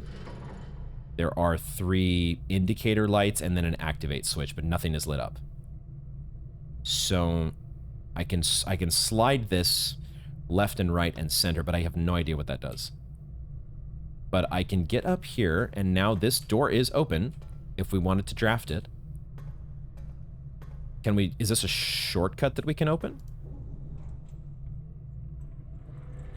So we didn't even need to direct power to this necessarily? Or did I direct power to it and didn't even realize? Or this only actually opens the gate and we haven't extended the platform yet. That we do need power for. Can I do everything? Can I do all the things that I want to do? Something tells me no, because we have this thing which kind of... It doesn't seem like we're going to be able to do all the things at once. What does this do? If I switch this, then I have steam coming from... Oh, wait, no, this is... okay, I redirected power to this conveyor belt so that I could look at this. I don't really need to look at it anymore, but I also don't see any reason to reactivate the conveyor belt. So I thought for a second that this was coming from the green tank, but that's not it. This is... Let's see if we can keep these straight. This one here, this pipe here goes to the door. This pipe, that goes to the mechanism that we just used, and I had supplied power to it without realizing it. The other option here, this red box, I don't know what that does. I'm actually not supplying any power to any of this because I switched to this. So now let's do this. And I should be getting... Okay, now the door is active once again. And now this here is active. But now my elevator's not active. How do I do all the things at once? I don't know if it's possible. What I think I need to be able to do is extend this platform. If I extend this platform, then I don't need the elevator anymore. So, can I do that? I should be able to if I do this.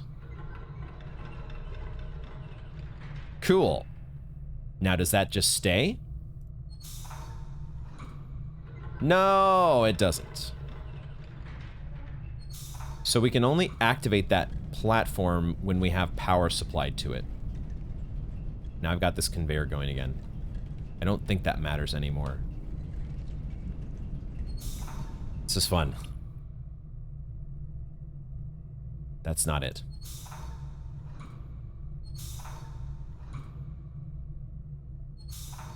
This is it. Now that I have that supplied, I can go back up here. And I am allowed to walk over the elevator even though it's in the down position. And now I'm up here. And I can see that we have now one light lit. Is that what the big red box is? Does the big red box on the wall, is that one of the lights? No, I don't have... I'm not sending any power to that at all. Why am I sending... Is it because... It must be because I sent power up this pipe. I sent power up there. But it's only lit up one of the indicator lights. How do I do this? Because I can only get... Does it help me at all to turn this off? I don't think so. This is a limiting factor here, that the fact that I can only either power the elevator or I can power this this platform here. That gets me around.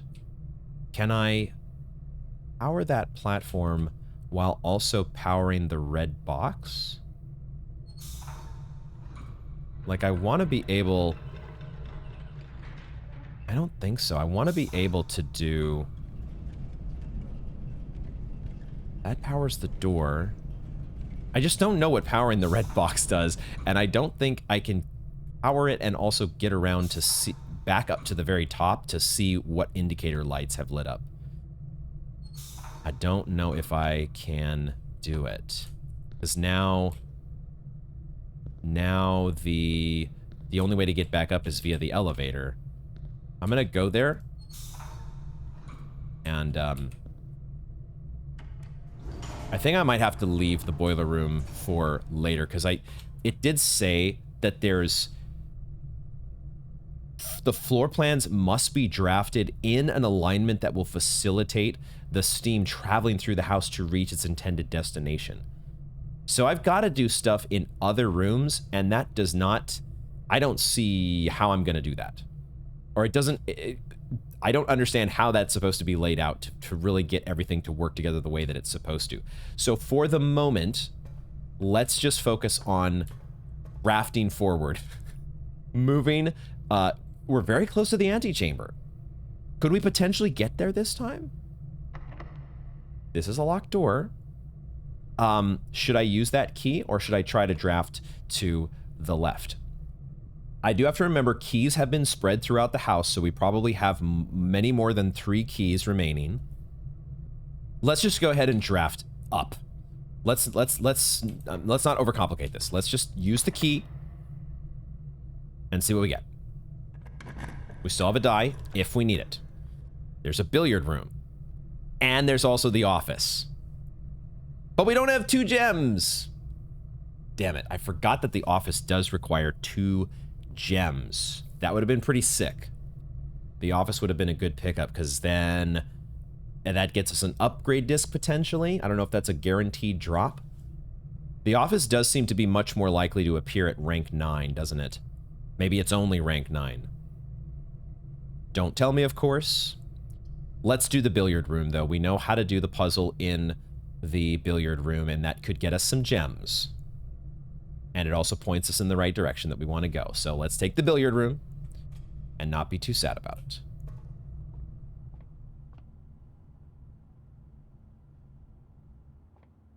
Sketches. Any coins or anything lying around? Yes. Okay, we've got an okay stash of coins that we've picked up. We do need a shop. Take a swig of beer. No, not for us. I don't know if I don't think Simon is of drinking age. It's probably not something that we should be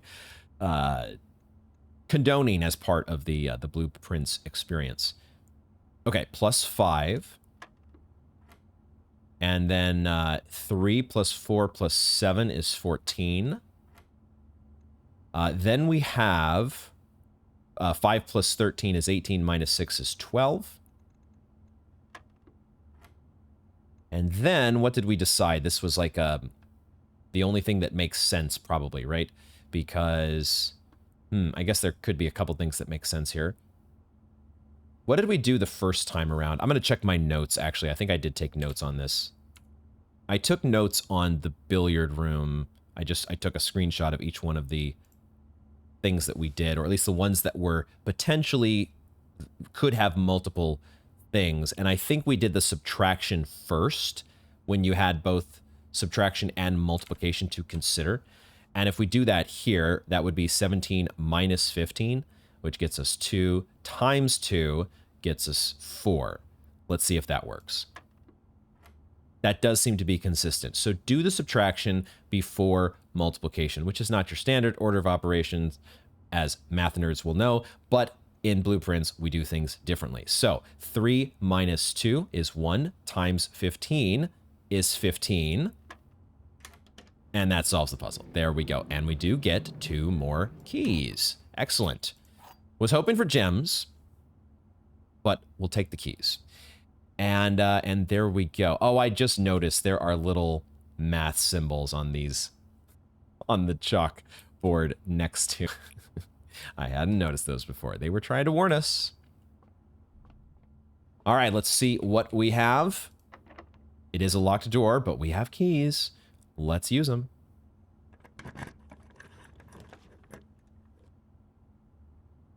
We do get the drawing room, and I think that's what I want, because that gets us potentially to the antechamber. Oh my god.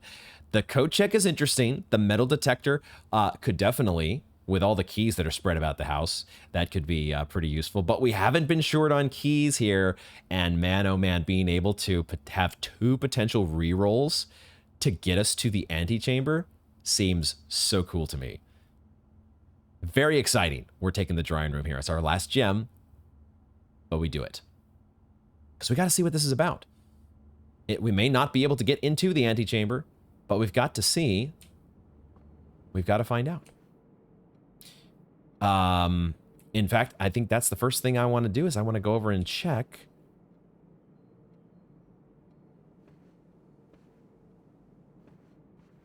I see. I see. So we do need to do some business with antechamber levers, don't we?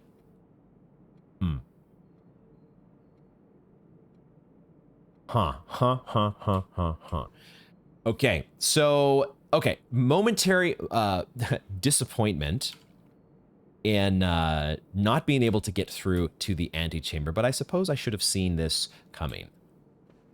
We have more work to do, and the dilemma I have is I have no idea what that work is. I shouldn't say I have no idea. I know it involves some levers. That's about it. Otherwise, where are those levers? We have a broken lever in our inventory, but that's about it. I have no idea where I'm supposed to put that lever or where any of the other levers are. Like, for all I know, those levers are somewhere on the outside of the estate. There's so many.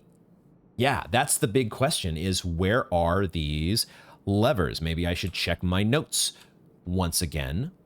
The one note that we had before from the office talks about the antechamber lever in the greenhouse being broken. So just make sure that the west and east levers are operational. The greenhouse.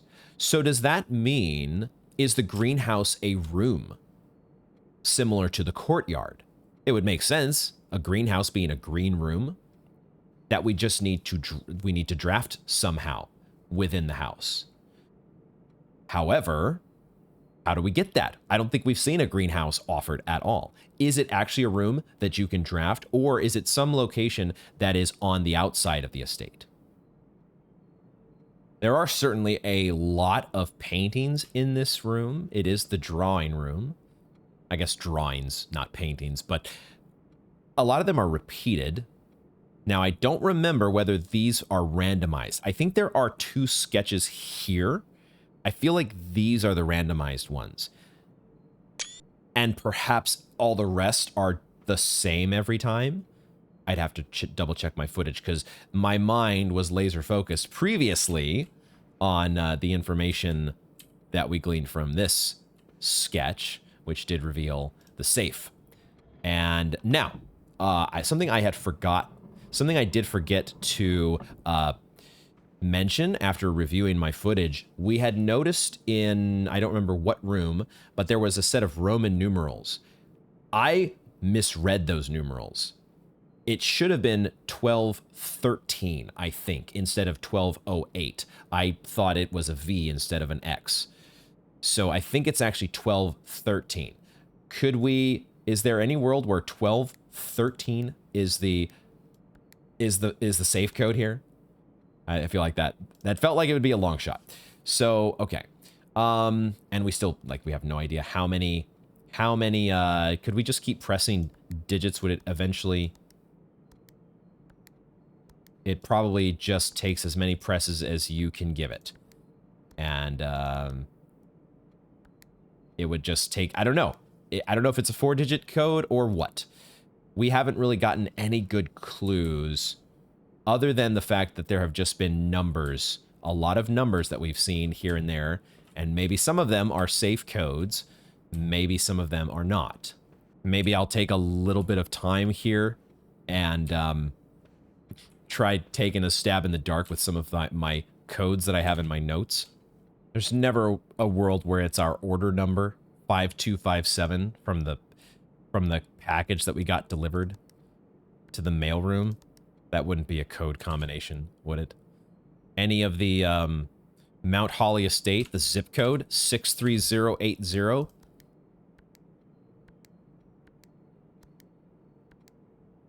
Nope. These are wild shots in the dark here. And I get the sense that probably when we do discover the code to the safe, it's going to be pretty obvious. It's not going to be, you're not going to have to overthink it. They're going to tell you, this is the code to the safe. I am also noticing on the pause menu here, it says house history. Did we look at this already? Oh, maybe we did. But it just gives you, I don't know if we looked at this already or not, but it is what I thought it was. It just gives you a summary screen of your previous drafts, which is pretty cool, being able to just look through, and it doesn't necessarily show you each of the choices that you had, which, my in-depth brain would love to see all of that level of detail as well. But this is good. This is still very useful information, and then it takes you up to the present day here. So we have reached the drawing room next to the antechamber, but we're not able to get in to the antechamber. You know, I, I was holding out hope that maybe some way there would be a way in, but I think everything that the game has been telling us so far, there's these been little clues that there's work that you've got to do. There's levers and other things that are going to be involved in opening up the way, and just simply reaching a passageway into the antechamber is not good enough. So the only way to go from here, at least in this room, is to draft downwards, and we might as well. We'll see if it's locked. It is locked. So this is one of those little mini... I don't remember whether... Did we try the room to the left in the boiler room? Was it also locked? This is a game mechanic I haven't figured out yet for sure, but maybe the room that goes left from the boiler room, or the door that goes left from the boiler room, is also locked, guaranteed, because we know that this room here is locked, and we can't get around that by going back to the boiler room. We could spend 2 steps to find out. Maybe let's do that.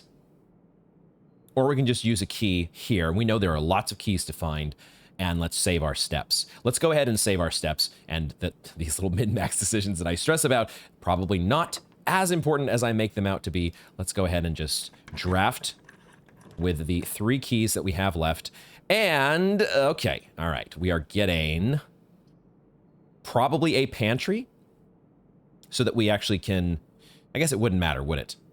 It's really kind of the same, one way or the other, because we're either getting... Yeah, we're getting... This could be our chance to take the utility closet, because the pantry would give us extra steps as well as +4 coins, but we could kind of check out and see what effect the breaker box has, and maybe there's information in the breaker box room as well that we want to glean in the utility closet, that is. So we also have the option to redraw, and maybe we should just take that because we're in the drawing room. These options are all kind of bad, because I would love to have a room that actually goes to either down or to the left.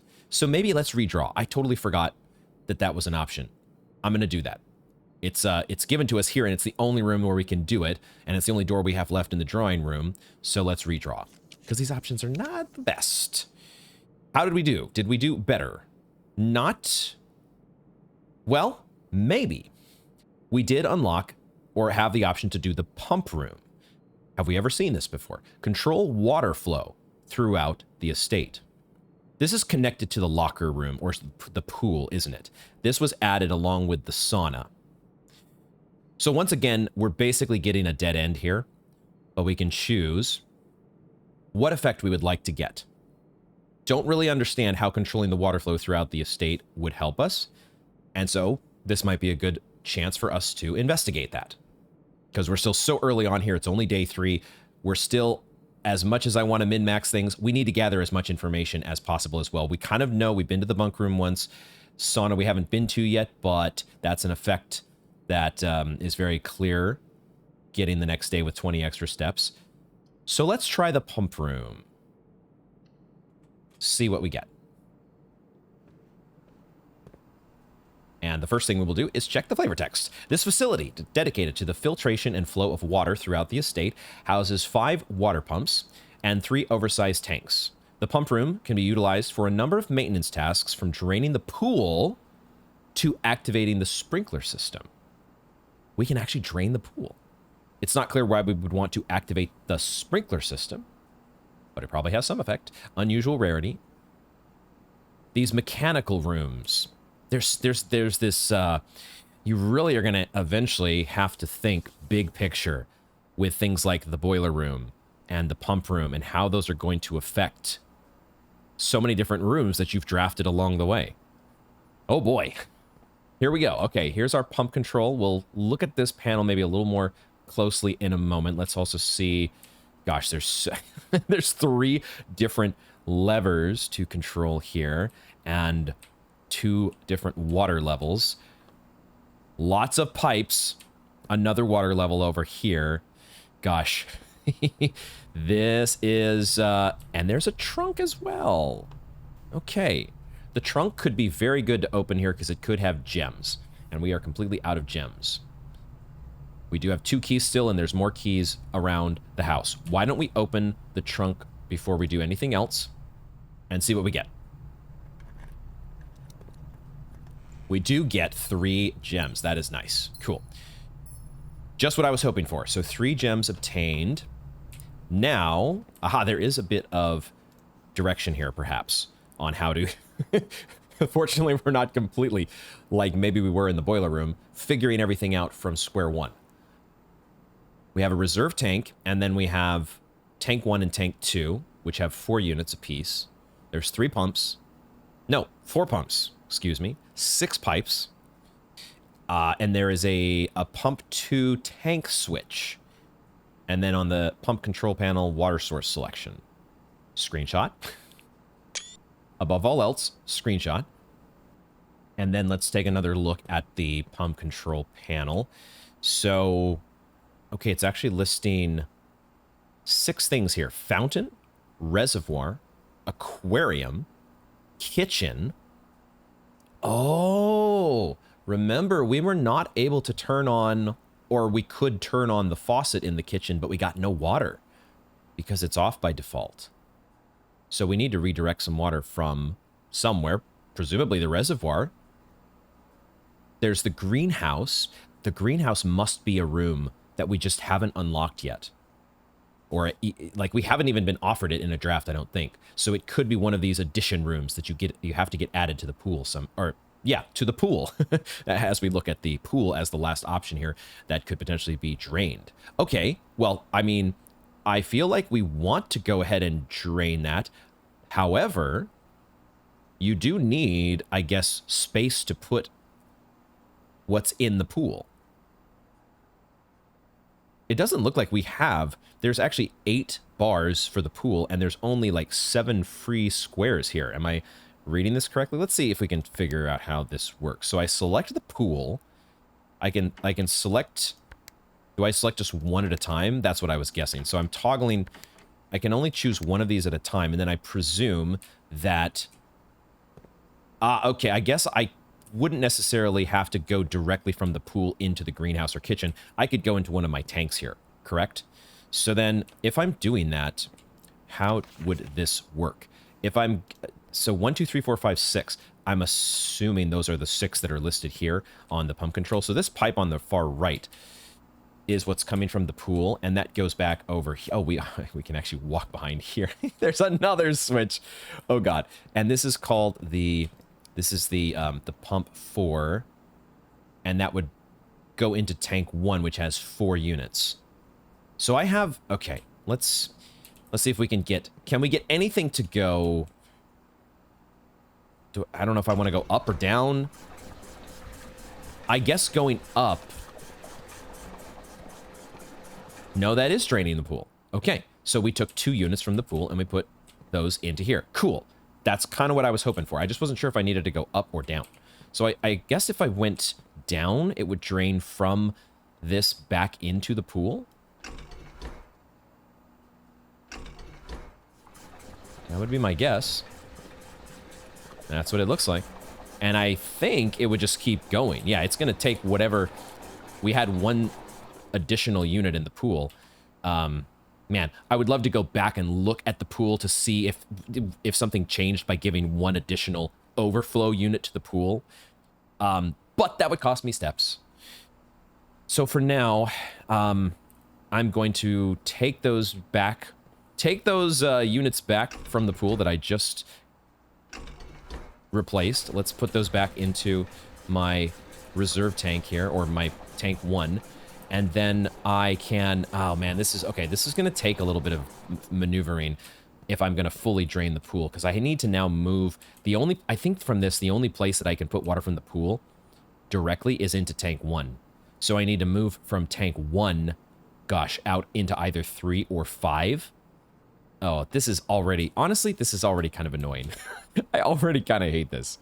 So, all right. So now I guess I have to go... I have to select the greenhouse... And now I do, so let's think about this. Up sent water into this tank. So now if I do, let's see, if I press down, that should send from tank 1 to the greenhouse. If this is consistent, I hope it's consistent. It looks like it is. Okay, so we should fill up the greenhouse here.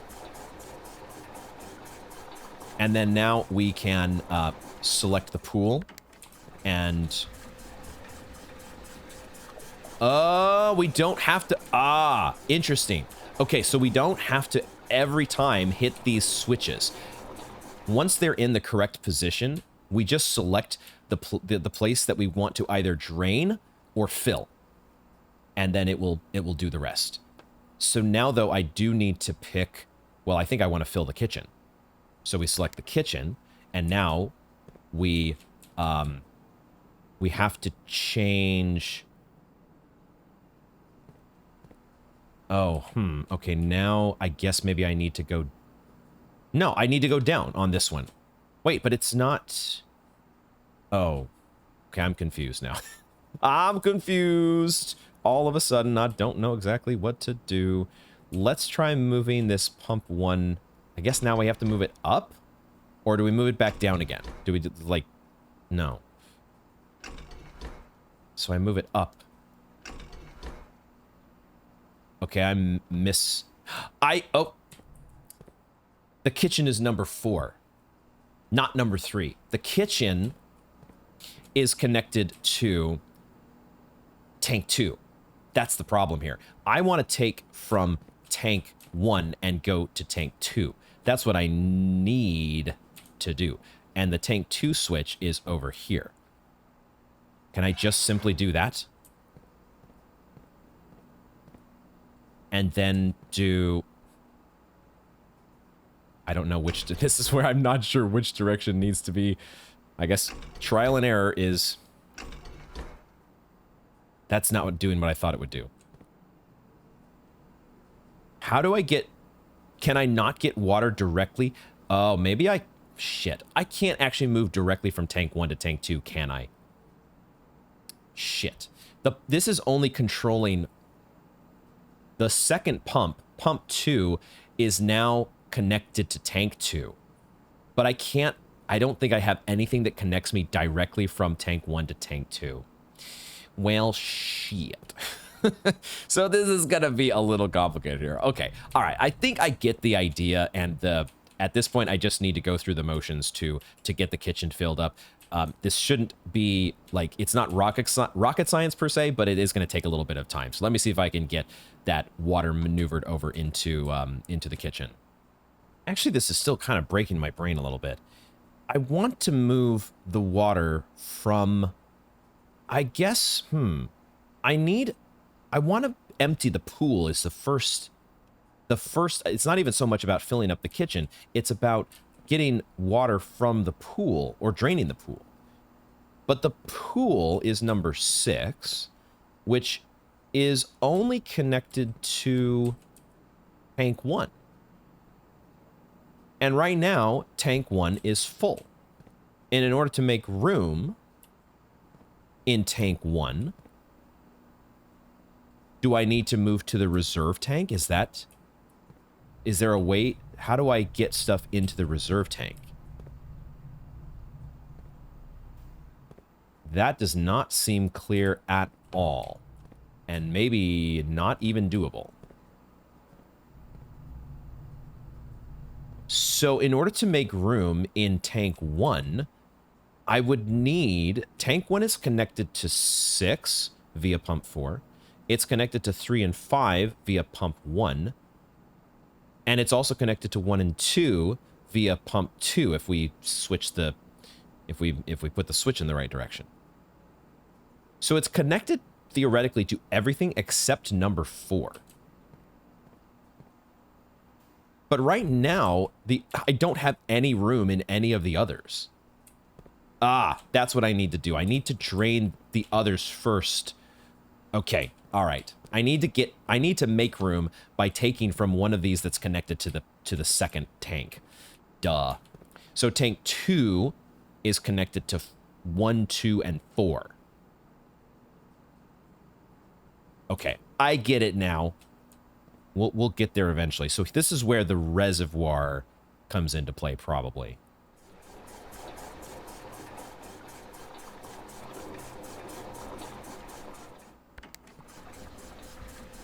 Okay, there we go. It took a little finagling. My brain was a little broken for a second, but I needed to temporarily move stuff out of the reservoir into tank 2 so that I could move tank 1's water into the reservoir and then drain the rest from the pool. Because of the way these are piped together, you have to kind of like do a little bit of juggling with the water sources. So the pool is drained now, and we could also go ahead and fill up the kitchen. And then I think that's all I'm going to do for now. I guess we might want to drain the fountain if that's possible, and probably it is. But the fountain, I'm guessing, is we're talking about where we make the wishes out in front of the estate, and I don't want to go back there yet. The only place that I'm interested in possibly checking here is the pool because it's close, it's nearby. And in fact, we would have to go through it in order to get back to the rest of the house. So let's do that and see if draining the pool has done anything for us. We get to go back through the boiler room, and we may want to, if we can, let's go ahead and, this is one of those moments where I don't know what we're supposed to do with this red box or whatever that we can light up. I just don't know what it does, but I kind of want to see if there is any effect eventually that it's one of these like in a Miss-like where, well, it wasn't on when you got here, turn it on and see if you notice a difference later on, even if you don't know what it does right now. Let's do that, because I think now we don't need to be able to, if we want to navigate back up to the pump room, we can get there through the boiler room just like this without going across to the top door. So now we can make our way back in here. We only have one key left, so we're not gambling on any more lockers. But we do get to see, aha, there's a bunch of coins down here. I don't remember seeing these coins before the pool was drained, but I will take them. Okay, so draining the pool gets you coins, potentially. Maybe that's guaranteed. But cool. Now we just need place. We need a place to spend our coins, which is right over here in the commissary. Do we want to go down there and buy some stuff? I think we do. We're pretty good on steps. The dining room, we would also go through the dining room, and the dining room does have the meal of the day. So let's do that instead of drafting through the boudoir just because it's right next door to us. Let's go ahead and... The only other potential decision here is heading back to the pump room to refill the pool and potentially draining something else in the process.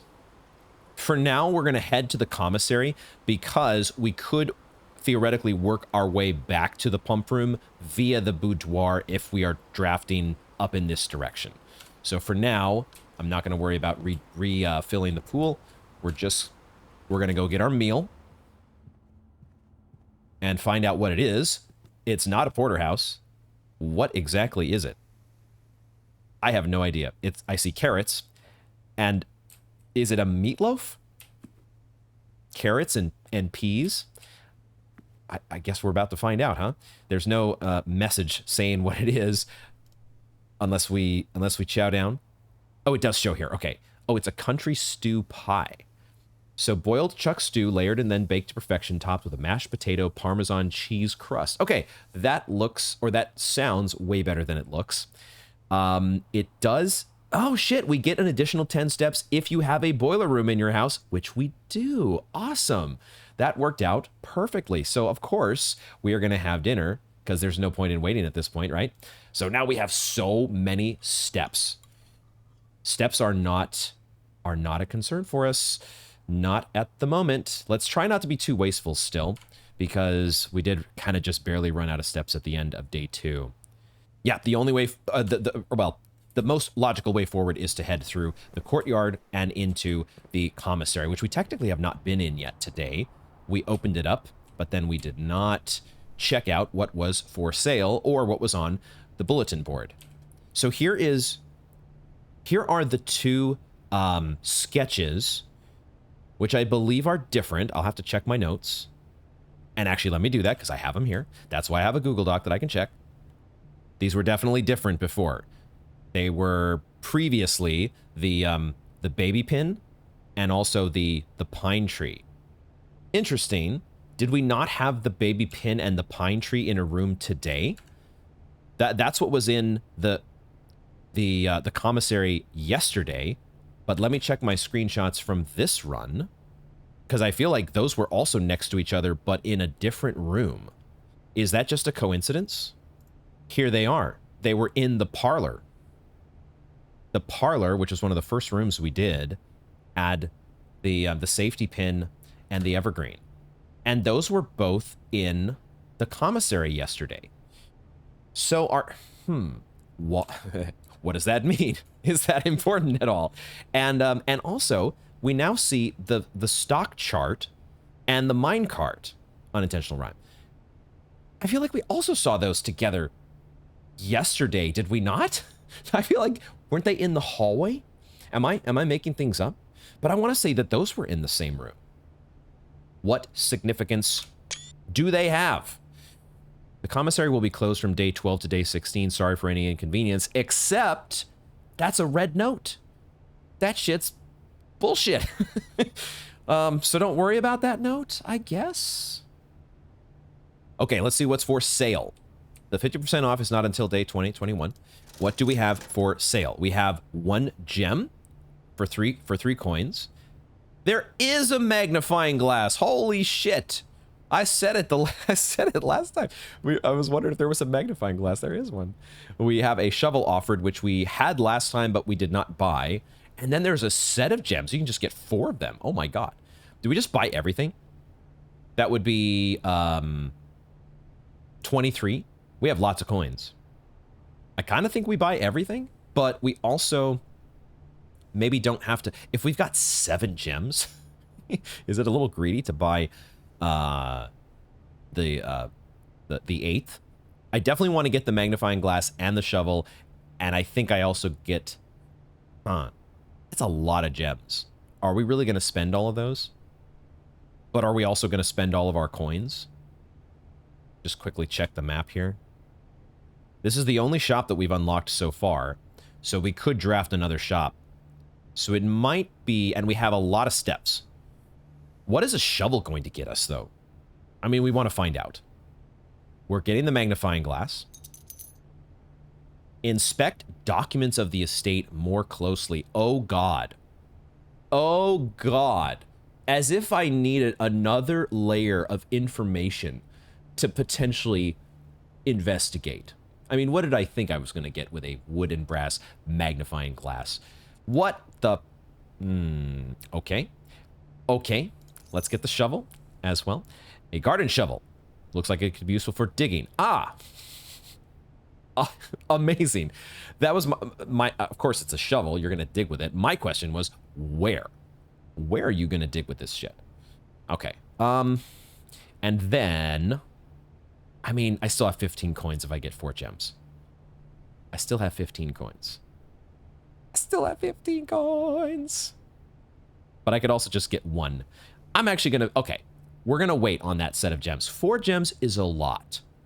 At the moment, it's a lot. So let's keep our powder.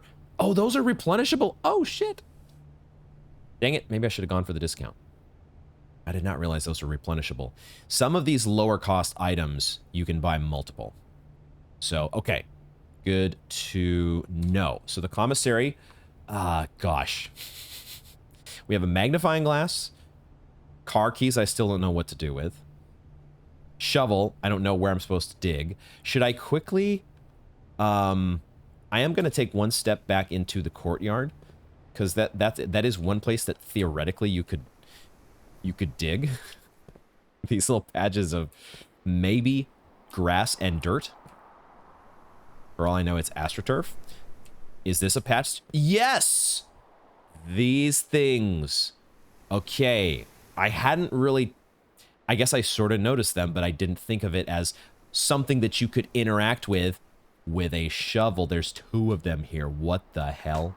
Oh my god. You dug up an oversized turnip.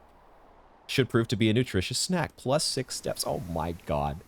This run is going to last forever. This is the infinite run here. We're only on day 3. And we also dug up a worthless old tin can. Not worth picking up. Okay, so some of it is just garbage. Did it get added to our inventory? No. The game said, nope, don't worry. You don't need it. Don't need that shit. Okay, so we had 2 places to dig. It makes sense that they were in the courtyard. I don't know that I don't remember seeing any other places that would have patches of dirt that we could dig up. It makes sense that they're probably in green rooms. So the more green rooms we have, the more valuable the shovel is. Okay, all right, well, that was worth the return trip. We definitely got a profit on our steps. Let's move forward, and once again, we do a draft. I didn't even realize this was a security door here. And we get a dark room, a kitchen, speaking of, and then a rumpus room, which I don't think we've drafted yet. The rumpus room has +8 coins. And then the kitchen, of course, let's look at our layout here. The kitchen would take us to the right. The dark room gives us more options, but we don't get to see floor plans. It's a complete gamble. And man, oh man, I would hate to just randomly get a gym. Not a gym. Is it a gym? The weight room. Losing half of my steps at this point doesn't sound so hot. Not a fan of that idea. Rumpus room, huh? We haven't done this room yet, and I'm tempted to just take it, and it is a little bit less common than the kitchen. And like, I would love to be able to somehow circle around and put a dead end right below it. I think I wait on the kitchen. I'm curious to see what effect giving water to the kitchen does, but I'm not that anxious to see, and we're not in desperate need of the steps, so the rumpus room it is. Let's do it. And we get a new room. A new room. Let us read the text. A uniquely modern-fashioned gaming room. The rumpus room has provided many guests of the estate with countless hours of recreation. The room is outfitted with a record player, 2 television sets, a collection of board games, and a mysterious antique fortune-telling automation named Alzara. This is your early 90s gamers room. Oh my god, Alzara. What is your fortune? We can insert a coin. I should have known. We'll do it in a moment here. Let's see what else we've got.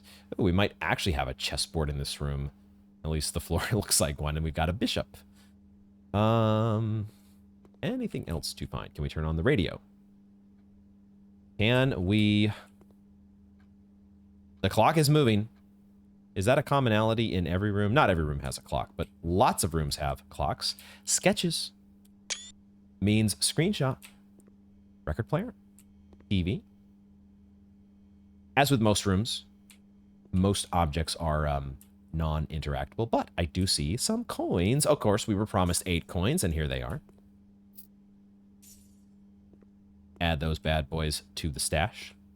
Backgammon? Ooh, I've been playing a lot of backgammon on my phone against the AI because playing against real people is too tilting. But I have rediscovered backgammon recently, and it's been a fun little time waster here and there. So backgammon can be a lot of fun. Also, perhaps knowing your fortune could be fun, or it could be completely depressing and make you lose all hope in humanity. But let's find out here. Let's find out what do we get today?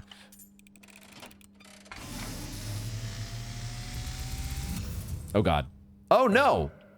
As it was foretold, I am awakened at the sound of a dropping call. Oh my god, I'm so not expecting this. Face to face with the great Alzara. I'm terrified. And I suspect you wish me to look into your future. Yeah, but not in a scary, creepy way. I wasn't. The image is becoming clear. Is it? It looks pretty foggy to me. What the I fuck? see a boy standing on a shore of white sand. He is looking for something. Something he was told he would not find. I see a black cat tied to a red flag. I hear the wind blowing, but the flag does not stir. Yeah, I was gonna say that's a pretty stiff flag right there. A door marked by a rogue moon. What the fuck? This is insane. Always locked, yet has no key. It is the door you have been searching for, yet will not find. A lost room beyond the dark waters. What you have heard here has been foreseen by the great Alzara. Until the dawn of the following day, I will have nothing more to say. What the fuck?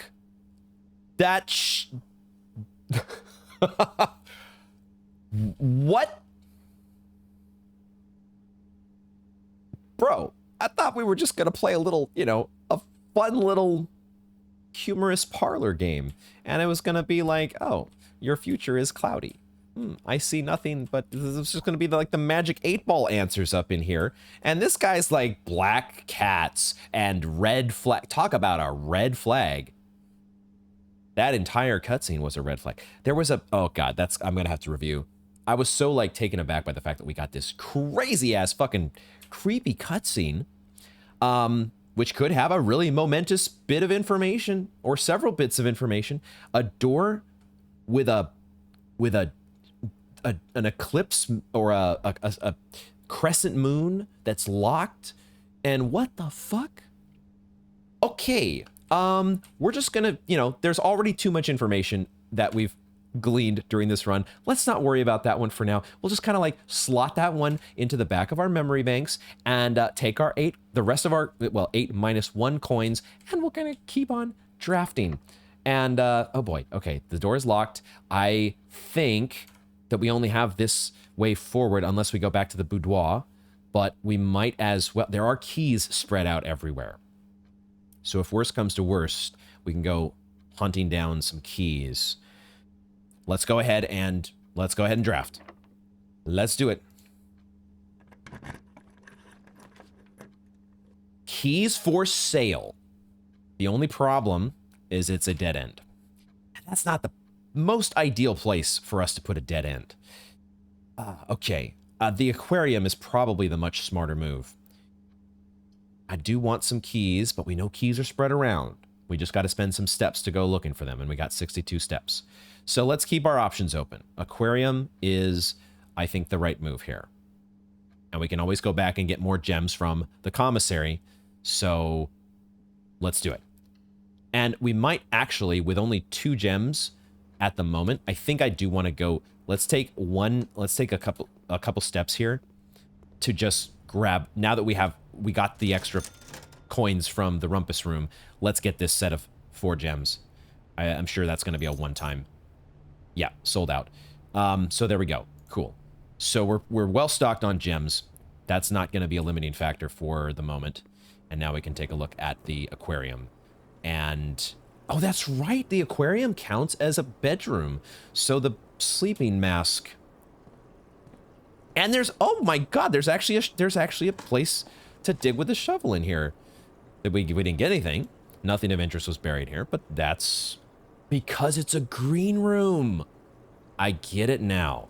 So the aquarium, whatever these little effects of the different colored rooms are, the aquarium is going to potentially have them all. We could drain the aquarium as well. I don't want to do that right away, but I obviously want to see what happens if you drain the aquarium. Okay, 2 ways to go. Which way do we want to focus first? It would be nice to start kind of like getting some of our dead ends out of the way over in this direction. Any one of these 4, I would kind of be happy with a dead end. So, or some of our elbow rooms. So I think I start, well, we'll see if it's locked or not. We might not have a choice. That one is locked. This one as well. This one is not locked. However, there is a dark room here.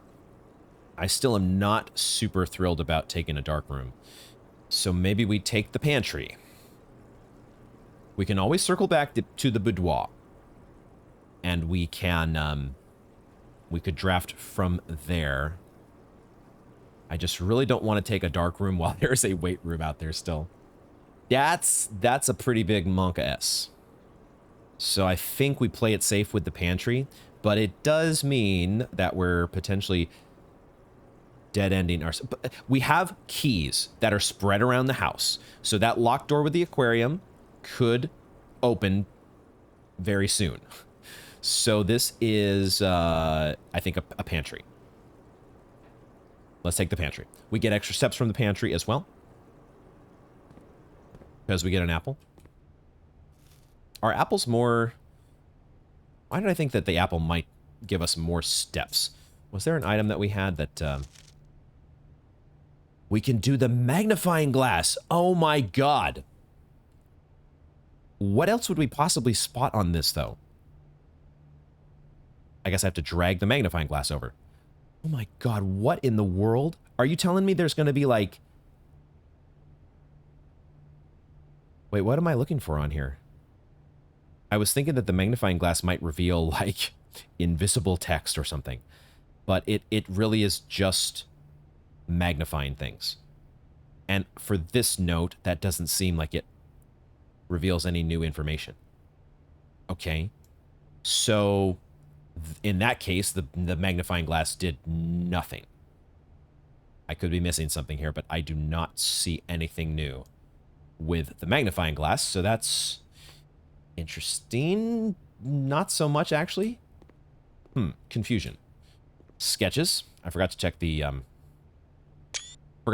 aquarium. This is like the third time we've seen this number 10. What the heck is up with that? Okay, I think we are drafting. If it's not locked, it's not locked. It's not locked. And unfortunately, it is going to dead end us unless we redraw floor plans. However, we do get the garage. The garage has 3 keys, which is awesome. Did not know that before. And we have a set of car keys. I get it now. So it's not... I was thinking like we might need to go like outside of the house, around like the private road to find a car somewhere in a garage. It's one of the rooms in the manor. The patio is interesting because it does continue, or well, maybe it's locked though. Maybe the door, just like the aquarium to the left, is locked. The patio downwards might also be locked. And there's our metal detector. The metal detector could be pretty nice now that there's keys laying out all around the house. What do we do here? I'm going to go ahead and take the garage. It does... I mean, it doesn't cut us off from... We still have the door through the aquarium. If we really want to min-max the rest of those rooms down there, we still have the boudoir that gets us out into the rest of the space and maybe to the antechamber. Let's see what we get from our car keys. Also, this could be pretty rare. It feels like this was, I think, the only time this has been offered. So let's take the garage.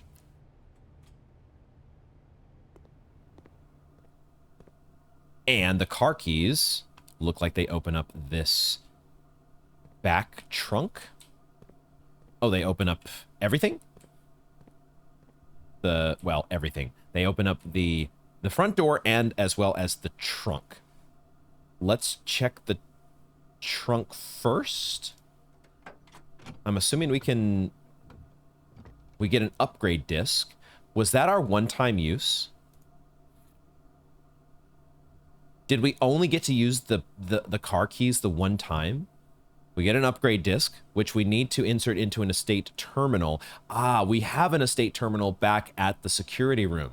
We didn't draft the office yet this time, but we do have the security terminal. But now, okay, we can get into the front door still. Okay, it looked like the way that the animation was done there, that it was only a one-time use. It looks like there is a note here under the driver's seat. and we can use the magnifying glass potentially. The drop-off address is 14227 Sandy Heights, a small garage on the south edge of Trinsdale. The goods are already secure and in the trunk, so just unload and get back here before noon. I've seen Sinclair's schedule, and I don't think he'll be requesting the car today, but you never know when the cat will want to get some air. The cat, is it a black cat, perchance? Tomorrow will likely be the last delivery, and I believe Denny already has payment ready. There's a name we've heard before. Okay. Does the magnifying glass reveal any secrets? This is why I'm like, I don't know. Maybe if your eyesight isn't the best, maybe you just need a magnifying glass to look a little more closely at things. But I feel like there probably are some details here. Like, who knows? Maybe there's something like hidden in the handwriting, or there's only going to be maybe certain notes that have like secret watermarks or something that you can't see without the magnifying glass. I don't know. So far, 0 for 2 on gleaning additional information, it seems, from the magnifying glass. We'll go ahead and take a screenshot of this.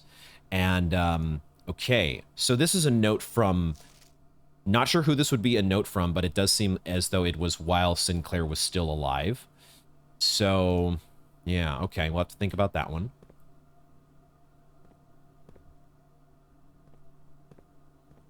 We have sketches over here. There is also a note over here. Christoph, this is the 3rd time this month you and the car have been gone when your services were required. I don't care how long you've been driving for his lordship. Your absences must be accounted for.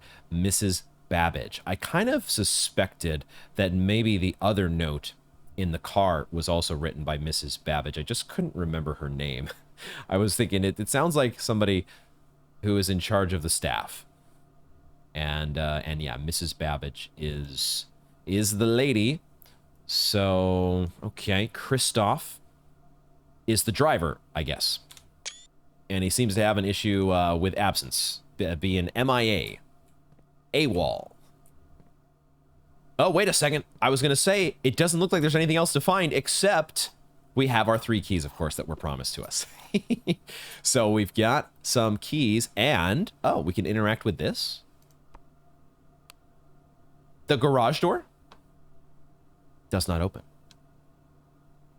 That's what that is, right? It's supposed to be the garage door opener, except it don't work. So, all right.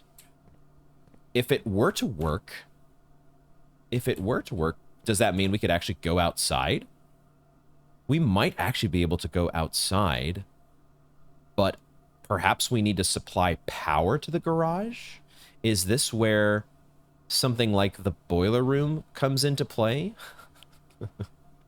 Because the diagram on the garage kind of suggests it's not the same as you get. It's not the same boundary as you get with most rooms where you have like a dead end. The garage kind of is, it's like it is a thin wall there, which suggests that it may open.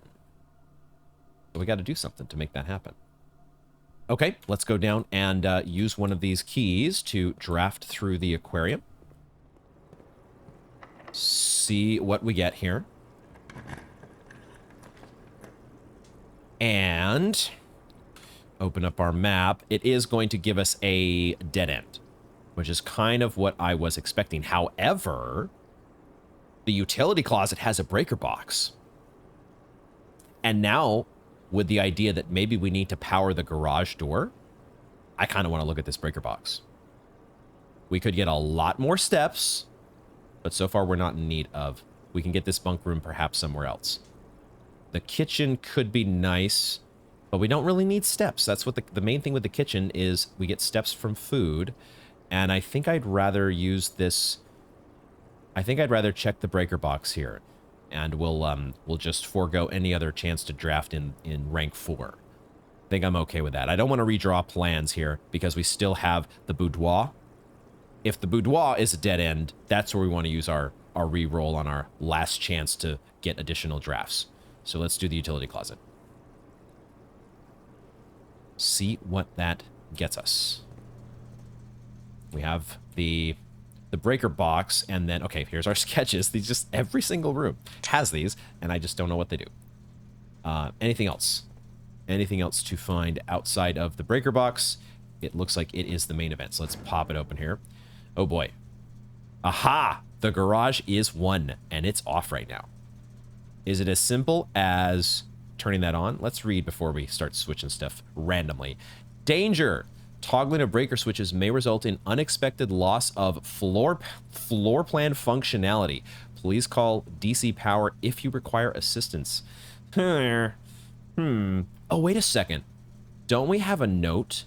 Don't we have a note about this? Keycard entry system?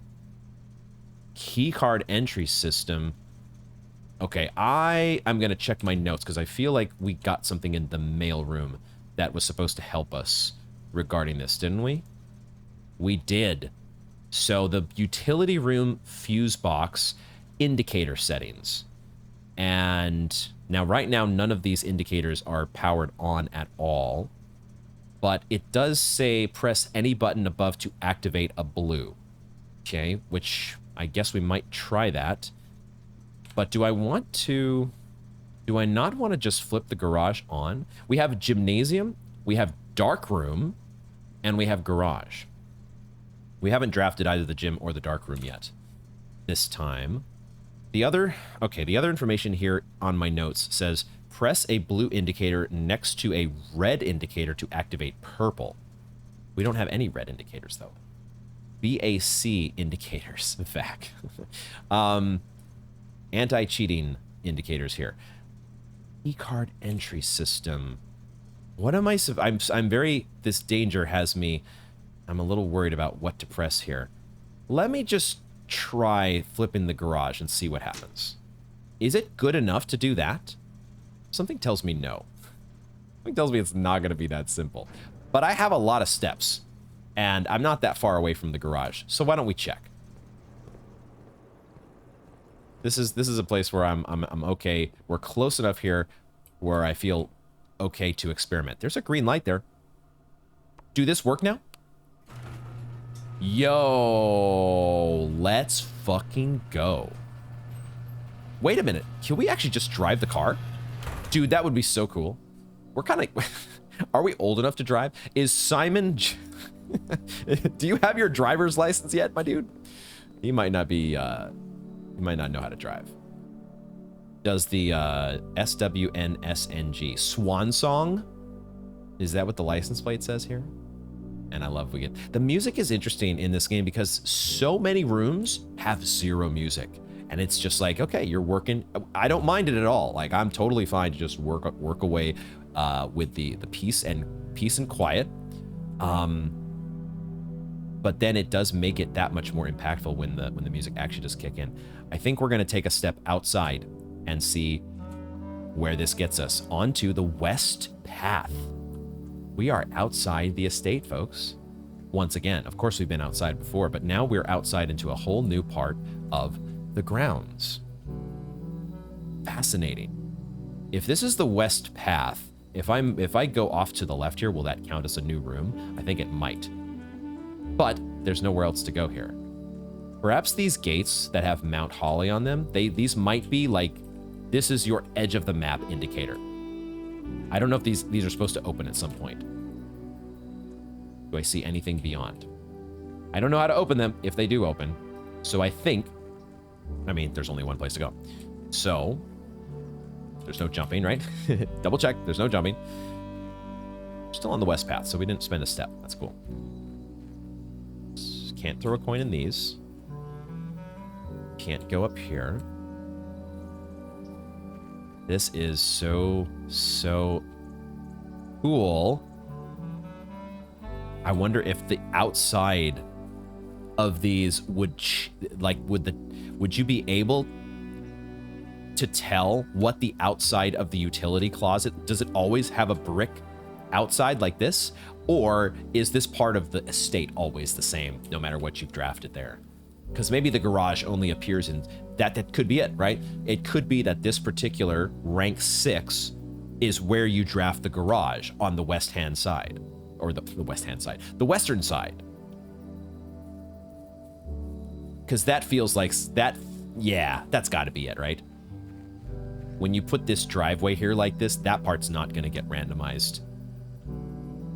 Doesn't feel like it would. So that's why we haven't had the garage offered anywhere else, I think. Okay, so we are over on this western side of the map, which we were kind of like scoping out last time. We saw some parts down. We saw some parts of the map that looked like there were some openings in the cliff face that you could look out from. Will we be able to get down to those? Now we're on the other side of this. Look at this. Is this a Dark Souls moment? I think it is. Oh my God. Let's go, baby. The west gate, oh, it is, has been permanently unlocked. Let's go. That feels so fucking good. Permanently unlocked the west gate. And yeah, okay. I still don't understand why we couldn't have just reached over. I know we're a little boy, but come on, man. Like, that's just a lock. We could have reached on the other side. Video game logic.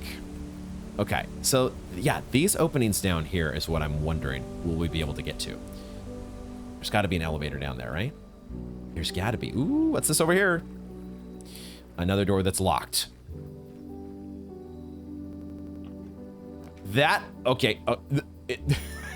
The game actually kind of like jittered for a moment. We had a little bit of a hiccup, but we can actually draft this. I had a moment's hesitation because I was like, well, what if we are drafting here?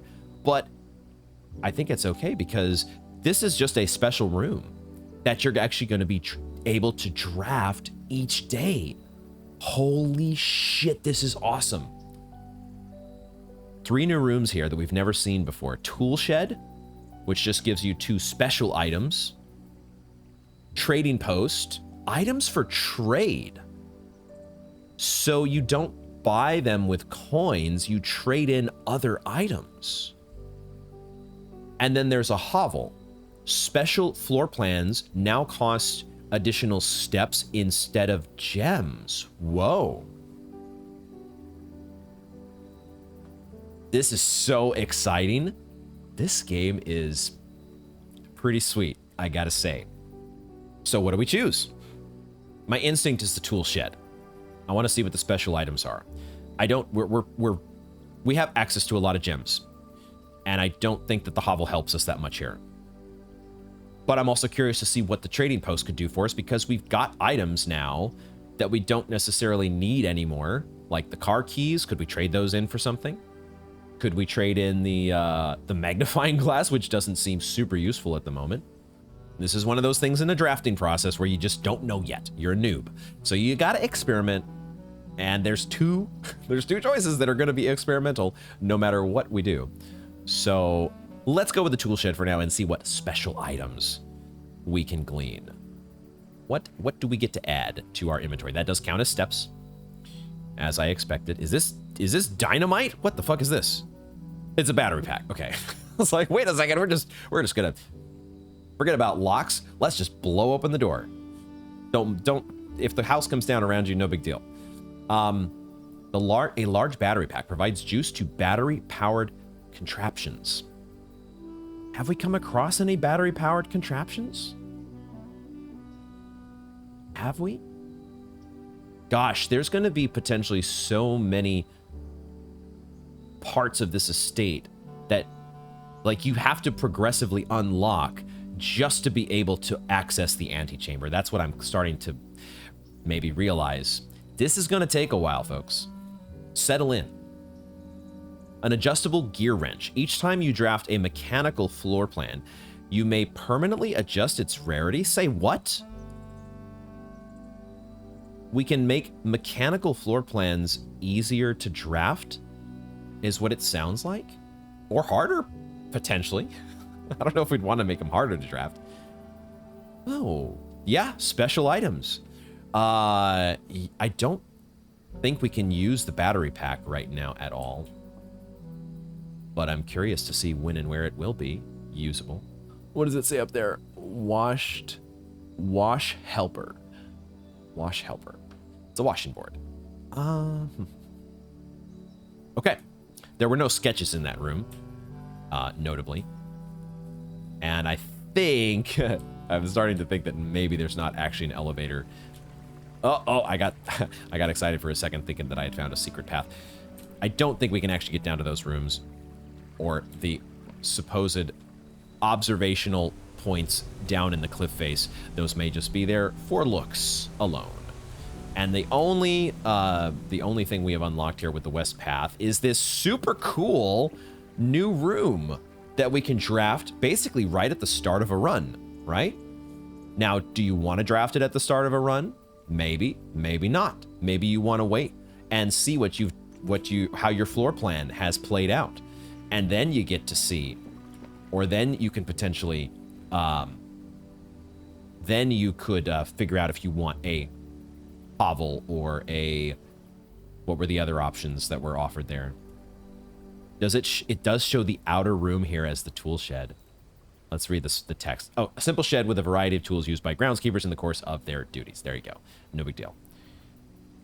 Outer room. Yo. Permanent. Oh, permanent additions. Did this say permanent additions before? It's cool. We have so many items compared to previous. I want to use this upgrade disc. Dude, there's still so much to do. This is crazy. This run, it might be close to over in some respects. Like we might run out, we could run into a dead end here with the boudoir, but we still have the, now that this is the thing, we have opened up a path that really saves us so many steps to get back to the entrance hall.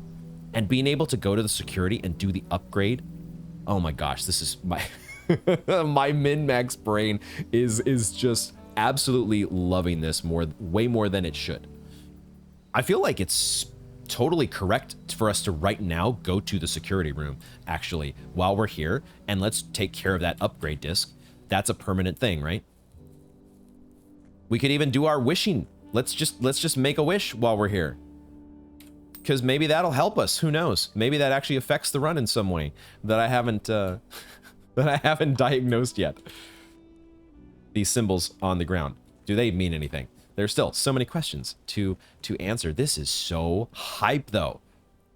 Oh man, oh man, oh man. Love it. Upgrade disc, go. Yes. What are we getting this time? Rolling those dice. The nursery. Okay. What do we get to upgrade in the nursery? Uh-huh. What upgrades are available? Okay, so we can gain more steps whenever we draft a bedroom. It goes from 5 to 8. We can turn it into a nurse's station. If you have less than 10 steps, when you enter this room, set your steps to 20. Okay, that's a very interesting, kind of a niche effect. I kind of like this one a lot better. But you could also do indoor nursery. Whenever you draft another green room, 2 gems will spout in this room. What the hell? Does it actually turn it into a green room? That's what it looks like. Because the border on the nursery and the nurse's station are purple, but the indoor nursery is green. Are we transforming the nursery into a green room by doing this? I'm also curious if we still keep the effect. I have a feeling that this is going to overwrite the effect that's already there. So instead of drafting a bedroom and gaining 5 steps, we now get this new effect. It looks like it overwrites it. Green rooms feel so rare. They do not seem to pop up very often at all. So that makes this indoor nursery less appealing. I don't really like the nurse's station, that you got to wait till you're down to a certain number of steps. That this feels like the overall like most solid option. Just give yourself extra steps every time you go through a bedroom. That you're always getting that value no matter what. the fact that we just have not drafted hardly any green rooms makes me really hesitant to get this one. It's also a dead end that we would want to keep coming back to. May not be a bad thing, but my instinct is I want to be, with dead ends, if I can, I want to just deal with them once and be done with it. Put them over in the corner and not have to come back. And that both of these would have that sort of an effect now where you're having to come to this back to this room later. I'm just going to go with the more vanilla option here. It is less exciting or potential, or has less upside potentially, but it seems like it's more consistent. And that is my instinct is to go with the more consistent option in most cases. The one that I think that I'm going to get the most, reliable, repeatable value from. Now, I said that I might save steps by going outside, back around, but I don't think I actually want to go back to the utility closet right now. We were able to activate the garage and get that open. We made a huge unlock for our permanent progress. And I think now I actually just want to go to the boudoir and see what else there is that we can open up. And if we go through the house, we can potentially pick up some keys that we've spread in the process. And I think it's actually less steps anyways to get us to the boudoir because we go through the bedroom. So I think that's the more efficient path here. So I'm going to work my way to the boudoir and see if I can pick up any keys in the process. Oh, and I forgot I have the terminal here that even tells me how many keys there are to find, right? I can look at the estate inventory and see there are 4 keys out there. So man, I might even want to, I don't know, do I want to completely go through every single room and make sure? It could be worth it. Because if nothing else, there are those locker rooms, right? As many keys as we can get, we can potentially use every single one of them to open up the rest of the rooms in the locker room. So I think I will do that. We're going to go through these doors that lead to a dead end. We're going to spend some extra steps, but potentially get some keys in the process. I just need to be observant because I don't have my metal detector. Can I find keys without a metal detector? Aha! One has been found right off the bat. There you go. Boom. Easy game, guys. As long as they're not, stashed somewhere, someplace really tough to see, I think we'll be okay. We should be able to find most of them here. Do I check in the parlor? Think so. We're still okay on steps here. Aha! And it did work out. Because there was one in the parlor that it would have been tough to see. Perhaps if once I kind of know a little better what I'm looking for from a distance, I might be able to spot these things from a distance here. But, if it was there, I was going to have to go into the room anyways to get it. We pay our tithe. Would they leave a key on any of the pews? Maybe. There might be one in the mailroom. Oh, I guess another reason to come back to the mailroom would be to recheck stuff with the magnifying glass. Even if there's no key to be found, would there be anything additional with the oh, wait a second. There was. Look at this. Okay. The magnifying glass did come in kind of clutch. And honestly, even first of all, I did not even notice that there was scribbling down here beneath the Mount Holly insignia, I guess. But even if I had, I don't think you can read it. I think you do need the magnifying glass here to do this. Okay. Did they ever prove he was the one that stole the Baron's mail? What the fuck? One screenshot and a second screenshot. Did they ever prove he was the one that stole the Baron's mail? What does that mean? I remember there was a note that mentioned one of the books I think they were getting from the library was about a Baron. Have no idea what that means otherwise. Glad we came back, though. I don't think the magnifying glass is just going to show something that you can't just see already with your... Like, we could see that there was, like, stuff scribbled that was really small on the other note. I don't think this magnifying glass is just going to show us invisible ink. It doesn't seem to be that kind of a tool. So if I don't see something that is clearly worth checking more closely, then it's probably not worth. Aha! There's our third key in the spare room. So there's one more to be found. I think that's good enough for now. I'm not going to worry about finding... Well, if we... The other key would have been distributed... Where? When did we distribute these keys? When we picked the locker room. So at that point, we had not yet drafted the rumpus room and the aquarium. Maybe not even the commissary, I'm not sure. So I don't think we want to even check those rooms because that's not where one of those keys is hidden, right? I suppose it could be in the courtyard. I might not have seen it there. But let's go ahead and go back through here. I think I was totally not looking for keys in a place like the corridor before. There it is right there. I just walked right past it. Okay, we've collected all of our keys. And so we now have a good stock of those. Once again, we got a good stock of gems. We just need to not run out of drafting options. Can we do that? I don't think we've actually checked the boudoir yet today. Would there be anything new other than we know that there's these sketches that keep showing up? Still don't know what to do with the sketches. And we know there's a safe, which we don't have a combination for. Or maybe we do. Does 1213 work here?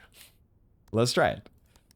Oh, that reminds me, we at some point should try 1213 with the lock outside by our campsite. Doesn't work here.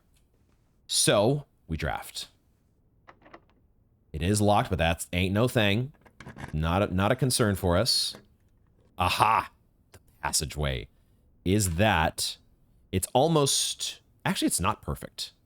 It's actually not perfect, but it is the only thing that actually gets us forward and into a new area. Huh. Is that good enough, or do I actually want to re-roll? The passageway, we are so not making good use of it because only one passage is actually open to us. Is this worth re-rolling? We could get the workshop, which would combine our inventory to create new items. Have we seen that before? I haven't even... Dude, there are so many layers of choices and information in this game. In one respect, it's so much fun. In another, it's very intimidating because it's so much for me to digest. I'm trying my best here. I love it and hate it at the same time. Gosh, this might be a stupid move here, but I am feeling a little greedy that I actually want to redraw the plans here and try to save that passageway for somewhere out here in the open. That might be really dumb, but I don't like these other options, and I don't really want to use my passageway here. The thing is, the passageway might be pretty rare. Have we used it at all before? I think this would be our first time drafting it, and I don't know how rare it is. We have not seen it very often. Might not even get it offered again. The safe play is just take the passageway. This is a risky decision, but I kind of feel like being greedy. And also at the same time, if it ends up costing us the run and we don't get to draft any more rooms, this run has already been like a big time success. If nothing else, just getting out to the western side and opening up a whole new outer room that we get every single day. So I feel great about this run. We've gleaned so much new information. And honestly, the runs get to a point where it's like, I'm kind of ready to call it a day in one regard. My mind is a little bit exhausted from all the new stuff and information that we've learned. So part of me wants to keep going. Part of me is ready to throw in the towel. So we're going to roll the dice here and see if we can be a little greedy about this. And this could be a complete mistake. And it's not, because the kitchen allows us to keep going. So rewarded, at least for the moment. And perhaps we even get more steps. Oh my God. So we went from potentially ending the run to now the run might fill up the rest of the rooms in the house. Who knows? Let's do the kitchen. Rewarded for being greedy. And what do we have here? Oh, the other thing we can check in the kitchen. Oh, this is interesting. The layout is different here because the kitchen now is not next to either the west or east side, so there's no window next to the faucet. Fascinating. So some of the walls do change depending on where the room is drafted. Now we should have water going here. There you go. Does that do anything for us? Can't pick up the cup and drink from it. Can't wash our hands. Okay, so we only have... All right, I don't know if that's... Do we want to keep that on? Like, could we, like, infinitely drain water through the kitchen? I don't see any downside to leaving that on. It's not like we're flooding the place. And I'm not paying the water bill. So, hey, because I have some further experimentation I want to do with the... Which room was it? The pump room. And who knows? Maybe this provides a benefit. Maybe it has no effect. I don't see any downside at the moment. Ah, right. The fridge. The sketches in here. I don't know if the kitchen is different than the other rooms because it happens to be a shop. Do the sketches in the shop have different significance compared to the sketches in every other room? Still don't know. We're going to keep taking screenshots, and maybe, eventually, I'll make sense of it. What's for sale? Looks like the same stuff. We had the club sandwich and the bacon and eggs before, and as well as the bananas, so that is the same. Let's at least, I think, get the bacon and eggs, and then the morning room we have not drafted yet. So that could that will get added to the pool, and we might see that show up here as another option. We still are not desperate for steps, so I don't want to spend all of our coins, but I think the bacon and eggs is a reasonable choice. So there we go. So let's grab that. And now we draft again. We're out of dice, so we're stuck with whatever we get here. Oh, this is a new room. Drafting studio. We also have workshop and bunk room. We're not taking the bunk room because that dead ends us, obviously. The workshop. Oh, this is also a new one we've seen offered, but we haven't taken it yet. Both of them lead through to a new door. Which one do we want? Drafting studio says select a new floor plan to permanently add to your estate's draft pool. One of the ones maybe that is stuck behind another room. One of these additions that we had to get via the pool. Or is it some new set of floor plans altogether that we don't even know about? That's what I kind of want to do, as this run seems to be closer to winding down, spending our gems, and also getting something that's going to permanently affect our progress going forward. Feels more useful than combining items that we already have. But we do have a lot of items, and there could be some really unique effects that could be helpful in this situation. If nothing else, give us more information for what we could do in the future. So many decisions to be made. I'm going to go with the drafting studio. I like the permanent progress upgrade. Who knows? It may not be a strict upgrade, because maybe, you know, you're diluting your draft pool by adding a room that maybe you actually don't want all that often. But I'm going to say that it's going to be upside. I'm going to believe that it's upside, especially if it costs 2 gems. It's got to be good, right? They wouldn't give us some dog shit to add to our pool here, would they? Would they? Okay, we're not going to look at that just yet. Let's look around at the rest of the room. There is a calendar. Aha! Look at that! An answer to our question. Saturday, the 7th, was day 1. Got it. So we're in the week of the 8th, and that was day 2. Cool. Question answered. This is a gorgeous painting. Is this an actual location? Is this somewhere on the estate that we could get to? Also, does this calendar change once we get to December? Oh, man. Oh, man. Also, the thought, holy shit, the thought of doing enough runs to get to December is a very daunting thought because of how much time I am spending just on a single run. Oh, boy. Oh, boy. There is a model, a very detailed paper model of a safe that we get to examine with a magnifying glass. That doesn't tell me anything. I was hoping, unless I'm missing something here, I don't see. I was like, could we see fingerprints? I think there was an old episode of Batman, the animated series, that has forever stuck in my head. as a kid, where he was able to, like, he blew the dust on the finger pad, and that showed him the finger. He had like a infrared light that showed him the fingerprints, and that's how he figured the code. And of course, as a kid, I always thought to myself, okay, you revealed the digits. How did you know what order to press them in? Smarty pants. Smarty Batman. But this does not reveal a code, does it? So how does this help me? Except I can press... Wait a minute, I can press the numbers? What the fuck? It did say very detailed. What? So wait a second. You're telling me this is not about helping me open the other safes? This is just another safe for me to open once I actually find this code? Are you kidding me? What? This game is insane, dude. Actually flipping insane. What do we have here? The Great Hall partitioning plan for Monday, November 9th. Invisible ink time. Go. I don't think we're going to find invisible ink with this, guys. The Great Hall partitioning plan for Monday, November 9th. That's today. Is it not? We're on day 3.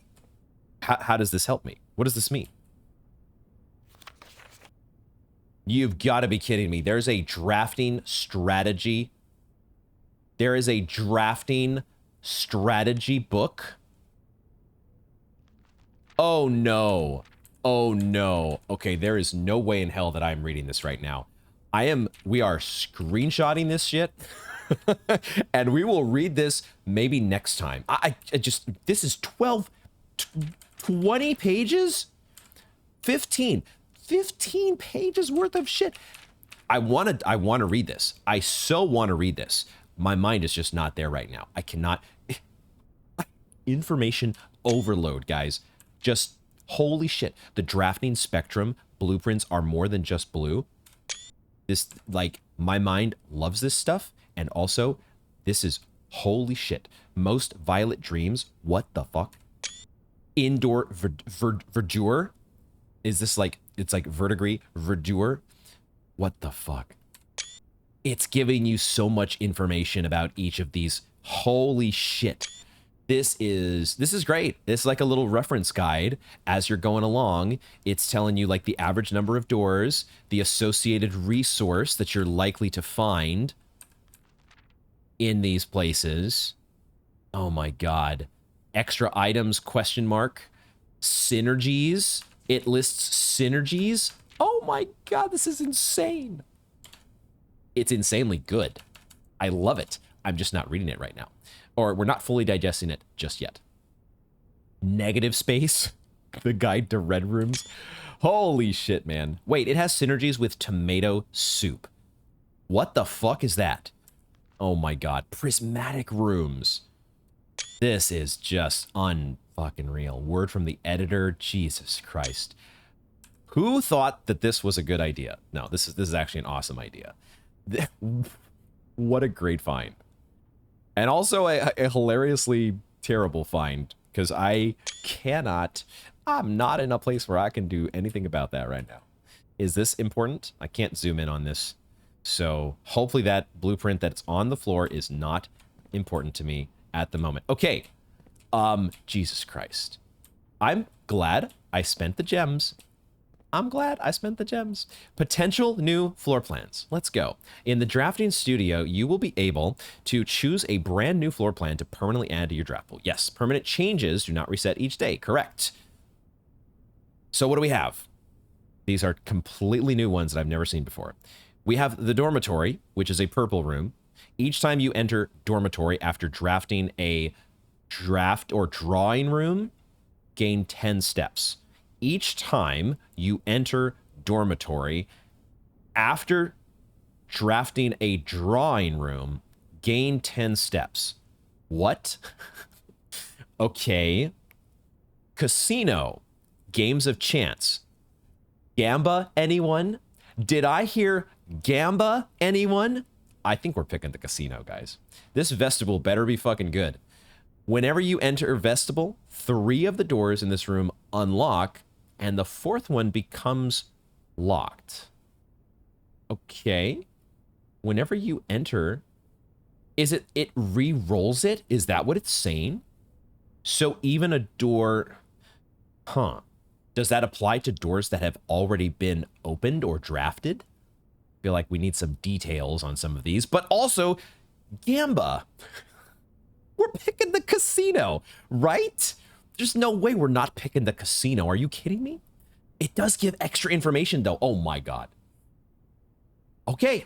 Okay. Here's my overthinking brain gets to think this through even more. It is going to cost us 2 gems to draft this when we find it. The Mount Holly Casino offers an intimate and exciting setting for wagers of any scale, and guests may be surprised to discover how much strategy is involved in the games featured here. Don't we love games of chance that also have strategy? I know I do. For the record, I spent a few months at one point in my life where I was just paying the rent with poker. I was never a high roller or anything like that. But I had a system and I had a way of paying the rent. And it was an interesting time. So yes, you could say games of strategy and chance are up my alley. A buy-in of 2 gems is required for admittance into this exclusive room. The other one was the dormitory. These small sleeping quarters, devoid of frills and distractions, are ideal for the student, scholar, or denizen of academia who wish to focus on their studies without interruption. Study and sleep, rinse and repeat. Doesn't really give us any more details there. The vestibule, other than it looks like it does not cost gems to draft. These 2 do cost gems. An ornately framed yet modestly sized hall. It has served as the original antechamber. Oh, it had served as the original antechamber in the old days, before eventually being removed from the estate for having doors that were prone to becoming stuck. This used to be the old antechamber. That's super cool. Huh. Guys, we're doing Gamba. There's just no way around it. Give me Gamba. Successfully add a casino permanently to your draft pool. It might even be active this run. Who knows? We might even get to do it this very next door that we're going through. Let's find out. Holy shit. This is insane, dude. We've got keys. I don't give a fuck about keys. Just throw that shit out there like it's nothing. Okay. We get the office. And we do have 2 gems still. If we take the office, we're dead-ending ourselves no matter what. Okay. Okay. So going back to the office is not really going to do anything for us in terms of the coins. The opportunity to earn and spread coins is kind of useless at this point, I think, because the only things left to buy are in the kitchen and the commissary, but the commissary only has gems left, which are useless to us because there's nothing more to draft. We're done. We're done drafting, which in one way is kind of good, and in another is kind of sad. But it is what it is. The other reason to get back into the office would be the terminal. But the terminal does what we've just talked about. It's what spreads the coins around, which we don't really need. We could get back into the office to examine the documents that were in there more closely with the magnifying glass. Let me check my notes, because I did take screenshots of everything in the office. Is there anything worth re-examining there more closely? There was this note about the March of the Count and whatnot, passing of the barons. The note about the antechamber. There was also the safe in here, but we still have no idea what the combination to the safe would be.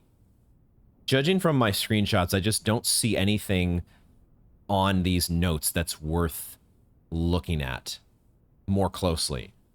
Now, with that said, the other options, the lavatory doesn't really do anything for us, and the walk-in closet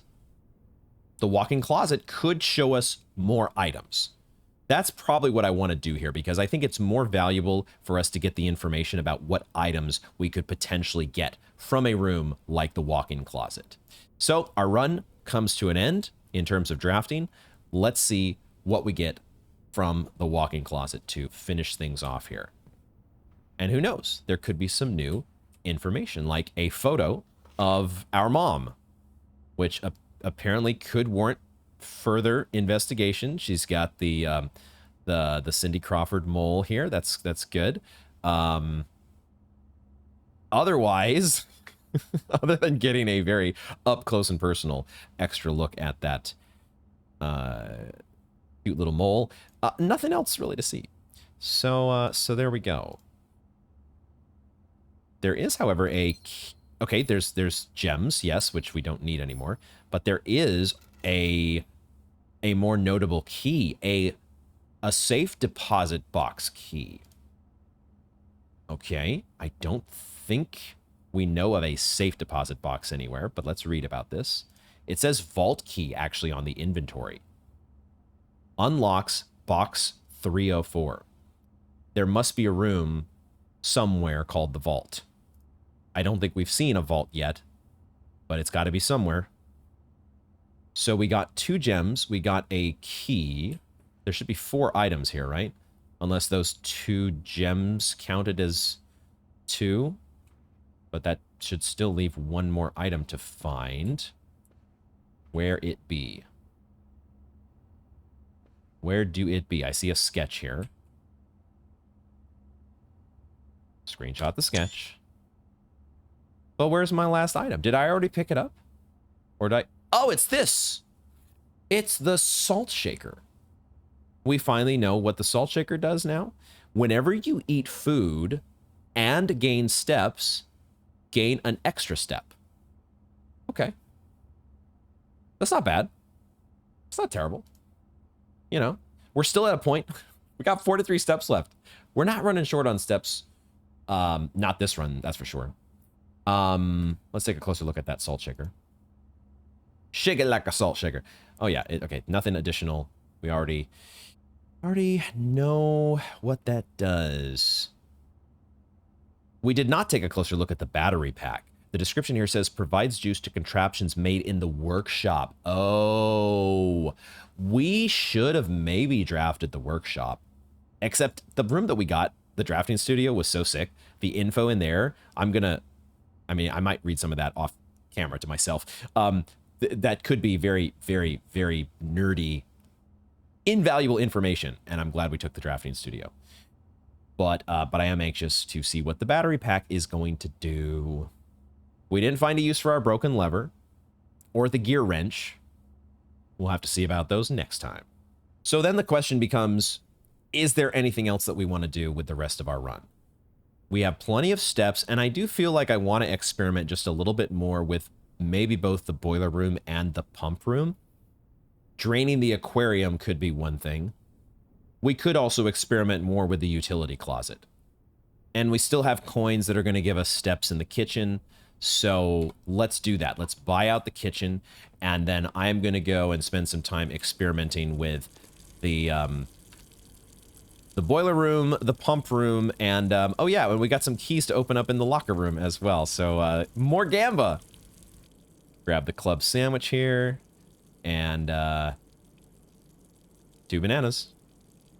Use all those coins. Might as well just go ahead and do that gamba right now. So we're just gonna, more or less randomly pick here. Nothing to be done. Oh, more coins that we're not gonna be able to use realistically. Is there any potential cool items that we could find? Empty. Wah wah. Playing deal or no deal over here. Let's go and take this one. Nope, I guess we can't pick that one. Why can I not open that one?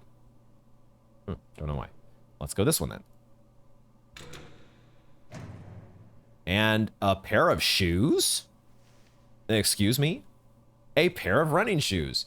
Occasionally save steps when traveling longer distances across the estate and grounds. Huh? Longer distances? What?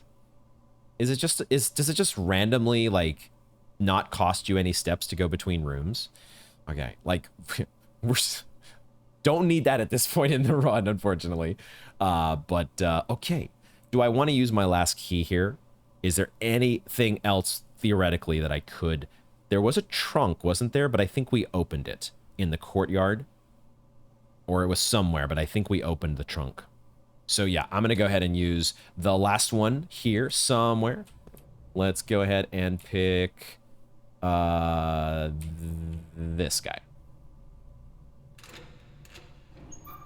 And we get another key. Okay. Roll again. Freebie. Let's just go to the next one. Let's just do the next. The one right next door. And, ooh, a note. Yo. It's a math worksheet. Directions: find each sum without using signs. What? There's also something scribbled here. 6 or O? Huh? Say what? Oh my god. So there's... Wow. Wow. The potential... You could potentially have a very crucial clue hidden inside of the locker room? Bro. I don't know if I'm in for that much gamba. I'm not sure if I'm in love with that one or not. I have no idea what this note means, but the prospect of that other... We had the note in one of the hallways, that the missed note that's torn in half, and we need the other side of it, just like this one, by the way. And that could be here in the locker room somewhere. What the fuck? I actually don't think there's anything else I want to do in the boiler room for right now. It's really all about figuring out... There's other rooms that synergize with this. We need to do more drafts and just get more experience, because I can't tell what this thing does. And I think the boiler room is going to need more stuff to go with it. It would be interesting to try and drain the fountain, if that is indeed... Oh, interesting. Okay, I think I know what draining the fountain might do. If it's the fountain that's out in the front, outside of the entrance hall, it probably just gets you a whole bunch of coins. Because that's where people throw their coins in to wish. To make a wish. But there might be something else there as well. There could be something that's important. I at least want to drain the aquarium, see what happens with that. Let's figure out how to do that. So we need to... We can drain 2 units into tank 1, so we can start with that. And then we need to offload tank 1, but where? Back into the pool? Because tank 1 is connected to the pool, is it not? It is. Yeah. And now, it's just as easy as doing this. And we don't even necessarily need to fill up the pool at this point. We can just go and... I mean, we might as well. We might as well. Because... I mean, we have so many steps. We're kind of at the point where I could just go check the aquarium, and then I could also check the utility closet and experiment there. Fool around with whatever potentially could be done. We're just at that point where we don't have anything else to do, so we might as well. And we could still probably have enough steps to come back to the pump room and drain the fountain. So let's go check the aquarium.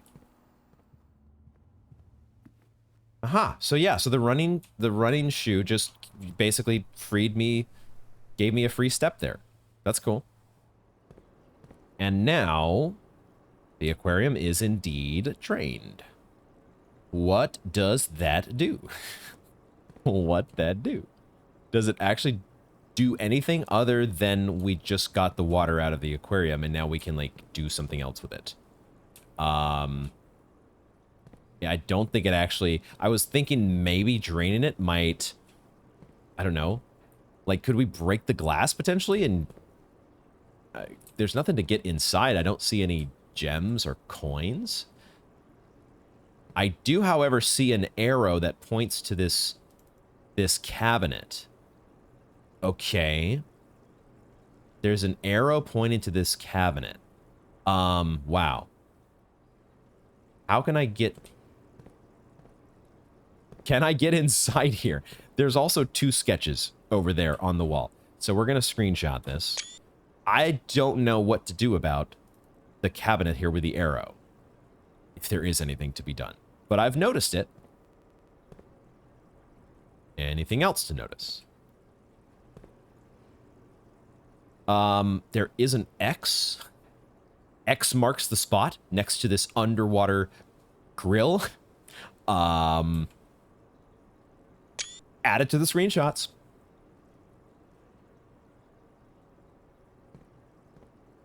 Confusion abounds, needless to say at this point.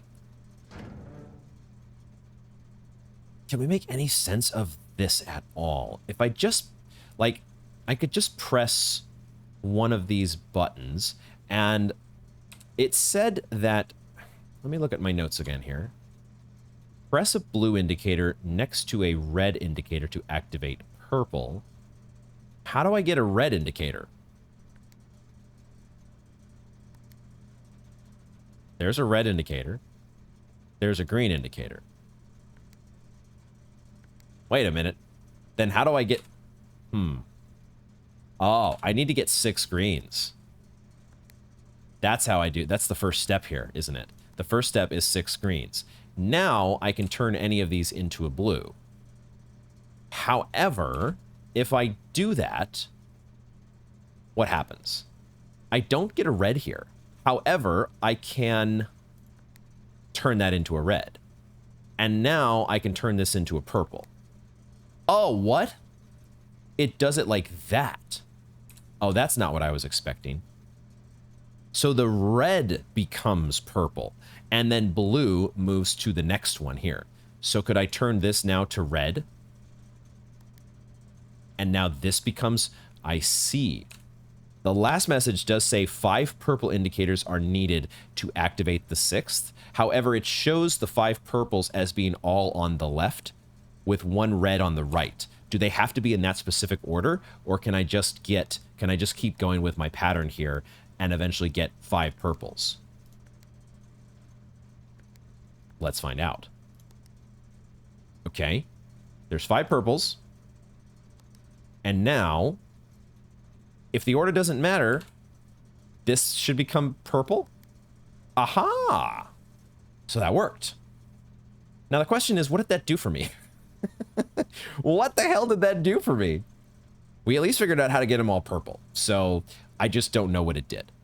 Keycard entry system? That seems self-explanatory. Why would we want to deactivate this, though? So now I kind of want to just reverse the process here to free up room in... free up room for the for draining the fountain.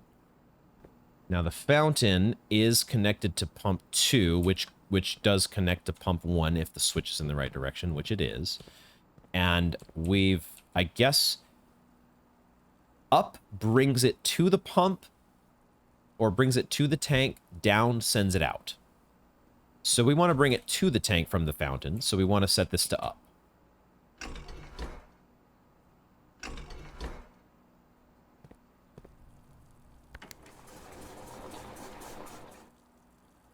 I don't know if we're going to be able to fully drain this. I think we're going to be left with like 1 bar in the fountain still, because I don't think we can drain the fountain into tank 2, and I still don't know how to get water into this reserve tank. Like there's a pipe over here, but I have no idea how this... It feels like it probably needs to rely on other rooms.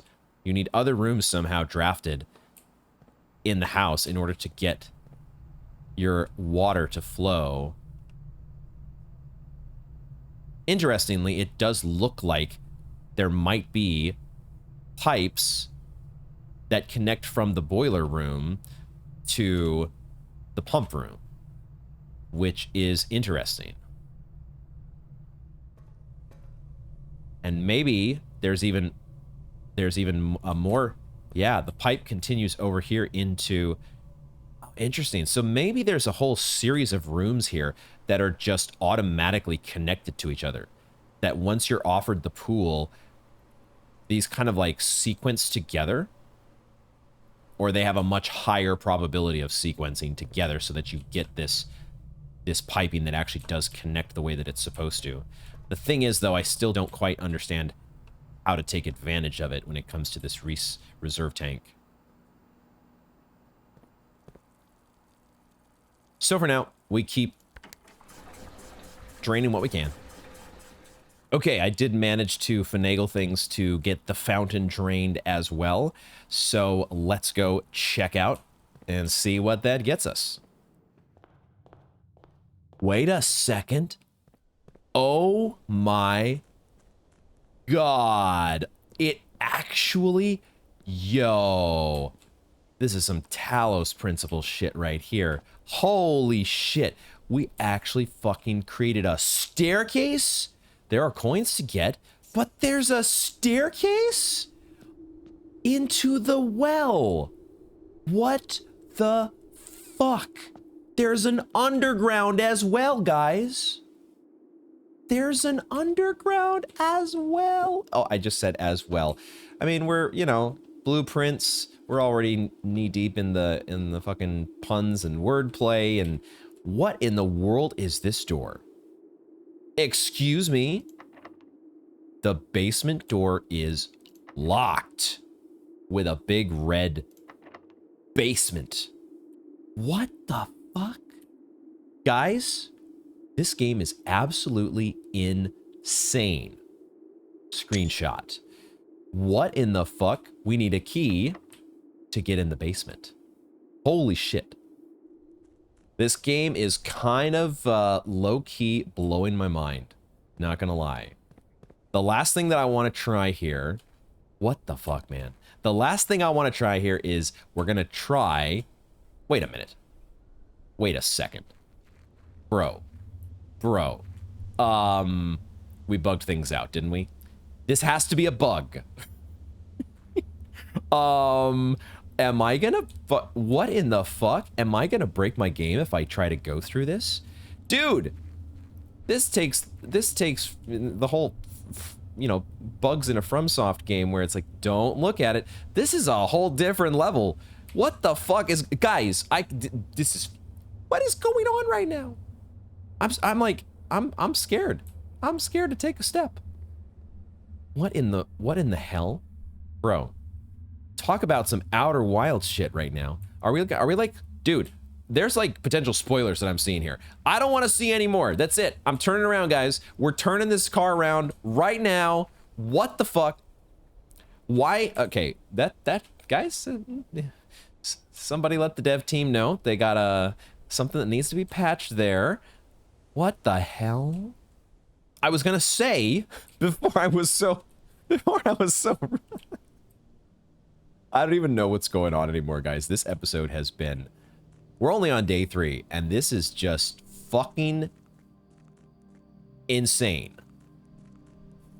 The last thing I wanted to try was to just try the 12-13 combination. Maybe it's a combination, probably not. I just wanted to try it on this lock over here. That's it. And then I was gonna call it a day. Instead, I had to see that fucking craziness. What the fuck? 12-13, please. That one's not too hard to get to. We can give it a try. That's not the one. Okay, with that, we are going to wrap up this installment of Blueprints. Thank you all for hanging out with me to the end. What in the world? If you did enjoy this video, please do consider doing the YouTube thing and hitting those buttons below to share it with people like you who would also enjoy it. This is... I am in love with this game and also intimidated at the same time. There is so much going on. How am I ever going to wrap my head around it? Jesus Christ. I think we're ready to call it a day and look at our summary screen. This run, I don't think we can handle anymore. We better call it a day before I just fucking lose it over here. And we're gonna have a fun time with the next run. This one we put in the rear view. We didn't make it back to our coat check. Our metal detector is still hanging out in there, but at this stage, does the metal detector... we've got a lot more potentially useful items that we could check in. We took 132 steps. We made it as we made it into an impressive bed and breakfast. There you go. Is that because we had 4 bedrooms and we had bacon and eggs, and therefore it was an impressive bed and breakfast. 11 items found, 12 new rooms, and we did reach rank 9 again. We made it next to the antechamber, but we still got a lot of work to do probably to get inside there. But yeah, this game, what can I say? I am of two minds. It's a great, amazing game on the one hand, and it is also going to drive me not insane, but well, maybe with the amount of choices that there are to make and all the different layers of information and stuff to discover, it's going to be so much fun. But I am so scared at the same time to see what's going to come next. Tune in to day 4 to find out. Thank you all very much for joining me, and I hope to see you in the next one.